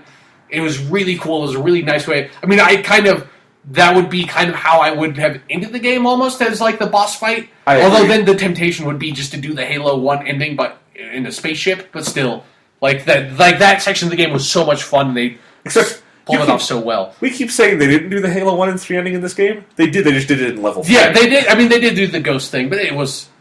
I know it's different. It was a small part of the game. Right. Still an awesome part. Yeah, it was still cool. I actually think the best probably sustained stretch of the game is those first 3 levels are so good and so tight, and they flow into each other so well. They feel like their own like mini game all unto themselves. Like, yeah, I would agree. Like past that point, most of the levels have really good moments, but they don't necessarily feel like this is a really great level. Though I would say the first 4, like because I really like the Infinity mission too, where you go. That ends with the mantis. I like that, and I actually also really like the level where you're on the giant mammoth thing going around. I like that level has some really good parts. Like part of that level just kind of felt tedious at a certain point. Like especially, I don't know. I got to like that level kind of really annoyed me. Where there's this really artificial part where they actually do it twice, where it's like the mammoth goes up and you like beat this little point, and then the mammoth is like sort of progressing, and then you're progressing, and then it's like, oh, there's this like little green river rolling across the landscape right here that you cannot pass. You have to wait, let the mammoth go across, and it's like this really cheap way of having you get back onto the mammoth, and it's like, well, that, like, come on, I'm in a warhog, I could drive the warhog and pass this little fucking river. It's a little fucking river, and it's like, instantly kills you. There's little sections of that in that level that sort of turned me off. And it's not like it's like they're bad levels, but they're not really, really good levels. It's definitely not like the 3 or Reach, where you can each level is like a really great section of game unto itself. Where in Reach they would always have those challenges every week of like do this on this level, and it was like, oh well, that's just fun story out of context just to go play that level because every level was really good. Yeah, this doesn't have that. But again, I feel like it flows almost better in some ways. It's like a one sitting gaming experience or something. It's very tight in that sense. But no, I mean I don't necessarily think it's a great campaign for Halo. I do think it's a very, very good one. Yeah, I think it, especially compared to a lot of first-person shooter campaigns, like I still massively prefer it over any sort of like Call of Duty campaign. Part of that just comes down to my personal preference, but I also think it's just they're much more creative. They have a lot more variety. Yeah. Well, Call of Duty, a lot better. Yeah, Call of Duty, you know what you're going to do in Call of Duty, though, and you're going to do for the entire game. You know what you're going to do. Yeah. Halo, there's still a lot of surprises in 4. Yeah. I mean, again, playing it for the first time, when I was done that first night playing it, like I went through 5 levels in the first night, I was like, oh my god, this is one of the greatest things I've ever played. It was tempered a little bit over time, but still, it's like that rush. I don't know if I've ever had that level of rush playing a new Halo game, because it is almost overwhelming in how much new there is, you know? Yeah. And I think now that's when we need to talk about one of the most amazing things about Halo 4 is the graphics. Oh, yeah. And I don't even know how we explain this in words, but it's easily the best graphics on a console today, right? Oh, yeah. No, hands down. This is... I think this is sort of indicating now we need to start moving on to new consoles, is we have Halo 4, it's like there's nothing left to do, like graphically, at least on the Xbox 360. There's nothing more to do graphically on the Xbox 360. I can't imagine anything that would look better on that hardware. But I mean, it's just so crazy to me to think about that, because you could, when Halo 3 came out, it was like, I can't imagine anything looking better on this hardware. And then Reach is like, oh my god. And then this is an exponential jump from those two. Yeah, it's just like the facial animations. Yeah, the facial animations are I have no incredible. Idea. That's approaching LA Noire levels of... Yeah, like that's the best facial animation outside of LA Noire I've seen. And that's coming from Halo. Like the Halo franchise, which is not particularly famous. Like, Halo Reach had okay facial animation, but Halo 3 had shit animation. Yeah, Halo 3, Halo 1 had the block jaw that just went up and down, Transformer style. But, it was what they could do at the time. Yeah. But this, I mean, man, those opening and ending cutscenes that are like super high resolution, it looks like live action. Mm-hmm. Yeah. I had to keep telling Thomas it's not live action, and he wouldn't believe me. But it's not, right? No, it's not live action. No. Yeah, they did not find a person who looks exactly like the Halsey model from Halo Reach. Right. Yeah. It's just really well done. And looks great. And then, but you were going to talk about lighting and things. The lighting engine is what I was really, really impressed by. Just like little things, the dynamic shadows are really cool. There's I like how, if you based on how you're angled towards a light source, you can see your helmet's shadow on your weapon. That's really cool. They have this really cool sort of bloom effect with some lights where, especially, it's really noticeable on the first level because you have those sort of halogen lamps on the ship that sort of have this really cool sort of oval rainbow effect on your visor. like the lighting in particular is absolutely phenomenal, and the texture detail is great too. But the lighting really brings it to life. A lot of what to me makes the graphics so good in this game isn't anything technical, but just the art direction is. The art direction is great. Yeah, the Forerunner architecture is so distinctive, and it's so unlike anything we've seen in Halo before. You can see the roots of it in some ways in previous games, but it's very it's definitely a sort of a. I mean, it's the same. Very basic aesthetic, but they took it in a different direction. Yeah, I mean, made it unique. And it's funny because it could so easily wind up looking bland because it's a lot of grays and straight lines and kind of like lighter blues and things like that. But for some reason, it's gorgeous. It's like you can't get enough of it when you're looking at this game. And then they'll go into something like the jungle foliage, and it's like, oh my god, this looks like a real jungle I'm in, but more beautiful than that. It's like it looks great. Mm-hmm. And I know it's funny because if they can do this on the 360, which is a 8-year-old game console at this point, 7 or 8 years old, what are they going to do on the next one? I mean, Jesus. Yeah, what's going to be the Halo 4 for the Xbox 720 or whatever it's called? Like, what are graphics going to look like at that point? I don't know where you go from here, but it's amazing. Yeah, the graphics in Halo 4 are absolutely incredible. Like, just all the production value, that kind of stuff, the sound design, the music, the graphics in Halo 4 are all top notch. Yeah. Like, the best they've been for anything I can think of on consoles. Oh, absolutely. They really sunk a gross amount of money into this, you can just tell. Yeah. They're going to make it back, obviously, but good investment. But man, it's a big budget where the budget really went where it needed to go. Yeah. So... really well done game. There really, like I said, is nothing about this game that doesn't feel highly polished. Even in the things that I think are nitpicks, they feel like nitpicks that were kind of intentional that they can fix later. Yeah. But it's like, it's all very polished and well done and just fantastic. And the way they make use of screen real estate is really good. Yep. And obviously that goes down a little bit in split-screen co-op, which I thought I should mention, because that's how I play it with my brother. I haven't played any split-screen yet. Yeah, I play with my brother Thomas. This is my biggest complaint with Halo 4, because it's a legitimate step back, is how Halo 3 handled split screen was, for a 16:9 television, it's all in 4:3, and you have 2 stacked screens in a 4:3 area. And that means you're not using most of your TV if you're playing split screen. It's really kind of disappointing. Reach fixed it, and I know why they do that in one part, is that they don't want it going all the way across, because then the aspect ratio for your individual screen is too wide. Yeah. And I get that. But Reach found a really good medium where it was not 4:3. It wasn't full 16:9. It was kind of in the middle, but it was enough bigger that it didn't feel small anymore. It felt like what split screen should be, and I like that. 4 goes back to what 3 did. And I don't get it. I don't know why. It just doesn't. Maybe it's because the UI is too precise for them to have it wider, but it's a little disappointing because the graphics are so good. I wish they could have found a way to show them off more in co-op. That being said, I don't notice any sort of frame rate drops or load issues in co-op. It looks the frame rate's been really smooth throughout the entirety of Halo 4. So it still looks good, and even surprisingly, it doesn't feel cluttered in co-op with all that stuff on there. It's still well handled, but obviously when you go into full screen, it's like a different game. It's so much bigger. So. Yeah.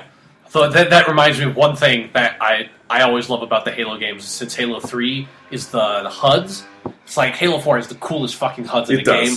It's like because especially in campaign where they have like on the very edges of the screen you can kind of see bits of the Chief's helmet just like poking out. Yeah, it's like that's just it just like adds this really cool little element. They have like because you feel like and this is due to the fiction of Halo, obviously, but it's like that HUD is actually what that character would be seeing within the context of the fiction. Yeah. Like that reticle, the character's seeing that reticle, the motion sensor, the character's seeing that motion sensor, and so I have always loved that. And like the coolest little tiny detail on the HUDs is that when you like have like suddenly move, like if you jump or when you land or when you crouch, the HUD like wobbles a little bit. I love that in this game. It's the coolest fucking effect. I love it every time it happens. It's just like that little tiny wobble. It's like, fuck yeah, that's cool. The other fun thing to note about co-op in this game is that, unlike 3, which is the only game in the series to try to come up with some creative way for there to be co-op, where there was Chief and the Arbiter and his friends, in this, it's back to 2 Chiefs. Yeah, the Chief number 2 from Halo 2. He's finally found a job. He's like, yeah, I can be back in the game again. After years of unemployment, he's back. It's been like fucking 10 years, but here we go. Chief number 2 is back in action. He's brought number 3 and number 4 along with him. Yep, and I'm fine with that in this game because I don't know what the story. Yeah, it's like you can't have Like, I wouldn't want them to try to push for some sort of weird sort of narrative context for co-op where none would exist. Right. Three was just really natural. Yeah, you had the Arbiter there with the story, and then you had, like, the two random elites who were like, fuck it, elites, we would be here, the Arbiter's here. Right. ODST, though, and Reach both had, I think, obvious ways to do co-op that they didn't utilize, which was odd, because they had... I mean, it made sense in Reach where you would always be playing your Spartan, so it would be kind of weird if all of a sudden, okay, I'm playing George. But in ODST there was George was Spartan too. Yeah, but in ODST there was no excuse because you had these teams of multiple people, and it was like it's weird. Why couldn't you play Buck and one of the other guys? Well, I mean, part of it was there were some levels where like I think 2-player co-op would have always worked, but like 3 or 4-player co-op, that's true. There tended not to be like the many groups of people around. But anyway, not a big complaint. Yeah. And in 4, I like Chief number 2. I've always liked Chief. He's one of my favorite characters in Halo fiction. Yeah. So you've got Chief number 2 and Cortana number 2. Like, how do they handle it? Kind of seems kind of. I guess since they're both like you would just play the audio once the one person gets to that point. It seems like that would almost be kind of weird playing co-op and having the Chief talk in the co-op. I don't know. It's a little odd, but it works. So one of the Chiefs is a silent protagonist. You just have to figure out which one it is. Yes. You have to argue over it. Yeah. So is there anything else to say on Halo 4 before we end this extraordinarily long podcast? I'm trying to think. There's a lot to talk about. I think one of the things we didn't really talk about in the multiplayer context that I just remembered is it's kind of weird that they took out a lot of modes that are like you can't do anymore. Like, I mean, even really basic ones like Assault and I'm pretty sure One Flag CTF you can't do anymore. Like this, I don't know why some of those modes are taken out, but it seems like they wanted to really focus on the modes that they did have, and like all the modes they do have their own unique like Halo 4 like stamp on them. I would like to see what Halo 4 Assault would be though, because Assault is a really basic. Yeah, I really like Assault as a mode. I think it's weird that One Flag CTF is not in there. I mean, it may be wrong, but I was looking and it didn't seem like I could do it. And you can't. There's no like you can't do it in the multiplayer because there's no playlist for it. So. And, obviously the Halo Reach modes like Stockpile and Headhunter are not there. VIP isn't in there. There's no racing game type. I mean, you can still do racing the old school fashion with King of the Hill, but they brought it back like proper for Reach, and it seems kind of weird that they took some of those things out. Although, it's also one of those things where at a certain point, like, they had to, 343 had to, like, do all this new stuff for Halo 4, make their own Halo 4 game, it seems like it would be kind of ridiculous to expect them to then put in every single thing that was built up in all the past Halo games. Like, it's obvious they would not be able to put Firefight and Spartan Ops in the same game. It's like, hopefully we can see Firefight come back in some form in the future. Like, I hope those modes come back and maybe, like, they can do something new with them. But it's a weird part of the game that they left those out to me. That's one of the things that sort of stands out as particularly odd. That is an odd one. I hadn't even thought of that until you said it, because but it's so obvious when you hear of it. It's like, why isn't it there? Yeah. But oh well. Yeah. Anyway, but is that anything else? I think that's my last little nitpick I could come up with. Well, I guess, so here's the question, Sean. Yes. Is Halo 4 worth your $60? Oh, fuck yes. I mean, of course. I got the $100 limited edition. I have no qualms about having bought Is that a good set? I mean, it doesn't have the like extra like sort of like narrative bits are not as cool as like the extra features on the Halo 3 Legendary or the Halo Reach. Like Halsey Journal was awesome. It doesn't have anything quite as cool as that, but it does have this like the season pass for the map packs. So I basically already bought the map packs. So that's good. Yeah, I mean that's basically almost worth the price alone, because by the time all these map packs would come out, there's like 3, I think. So that'd be an extra $30. So that would be like $90 total. I paid $100 and I got like some extra skins and stuff for multiplayer too. Well, and you get a Forward Unto Dawn download. I've got the Forward Unto Dawn special edition version that I have not watched yet, but that would be $10 in and of itself too. I'm sure when it comes out on like iTunes and Zune. So definitely for me that purchase was totally worth it. I think, but that's completely irrelevant now. Yeah. I mean, at this point, because you can't get $60 is good. It's interesting that it's 2 discs and you have to install the second. But I'm curious. Everything runs really fast. I'm curious to find out, because I've never encountered something like this before. Like the only other like multiple disc games I've played are like long RPGs. So I'm kind of curious why, like what it is that they needed like is on that second disc that needs to be downloaded.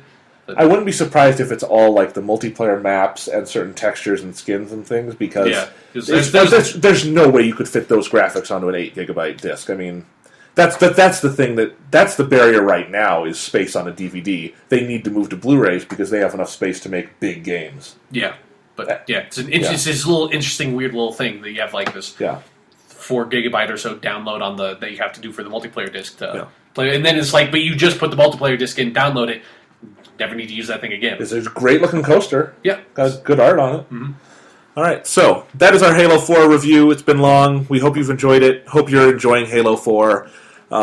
We will see you next week with another episode. Yes. And we will decide a topic, hopefully. Hopefully. There's nothing else we can talk about Spartan Ops Season 2. I don't know how long we could talk about that, but fuck it.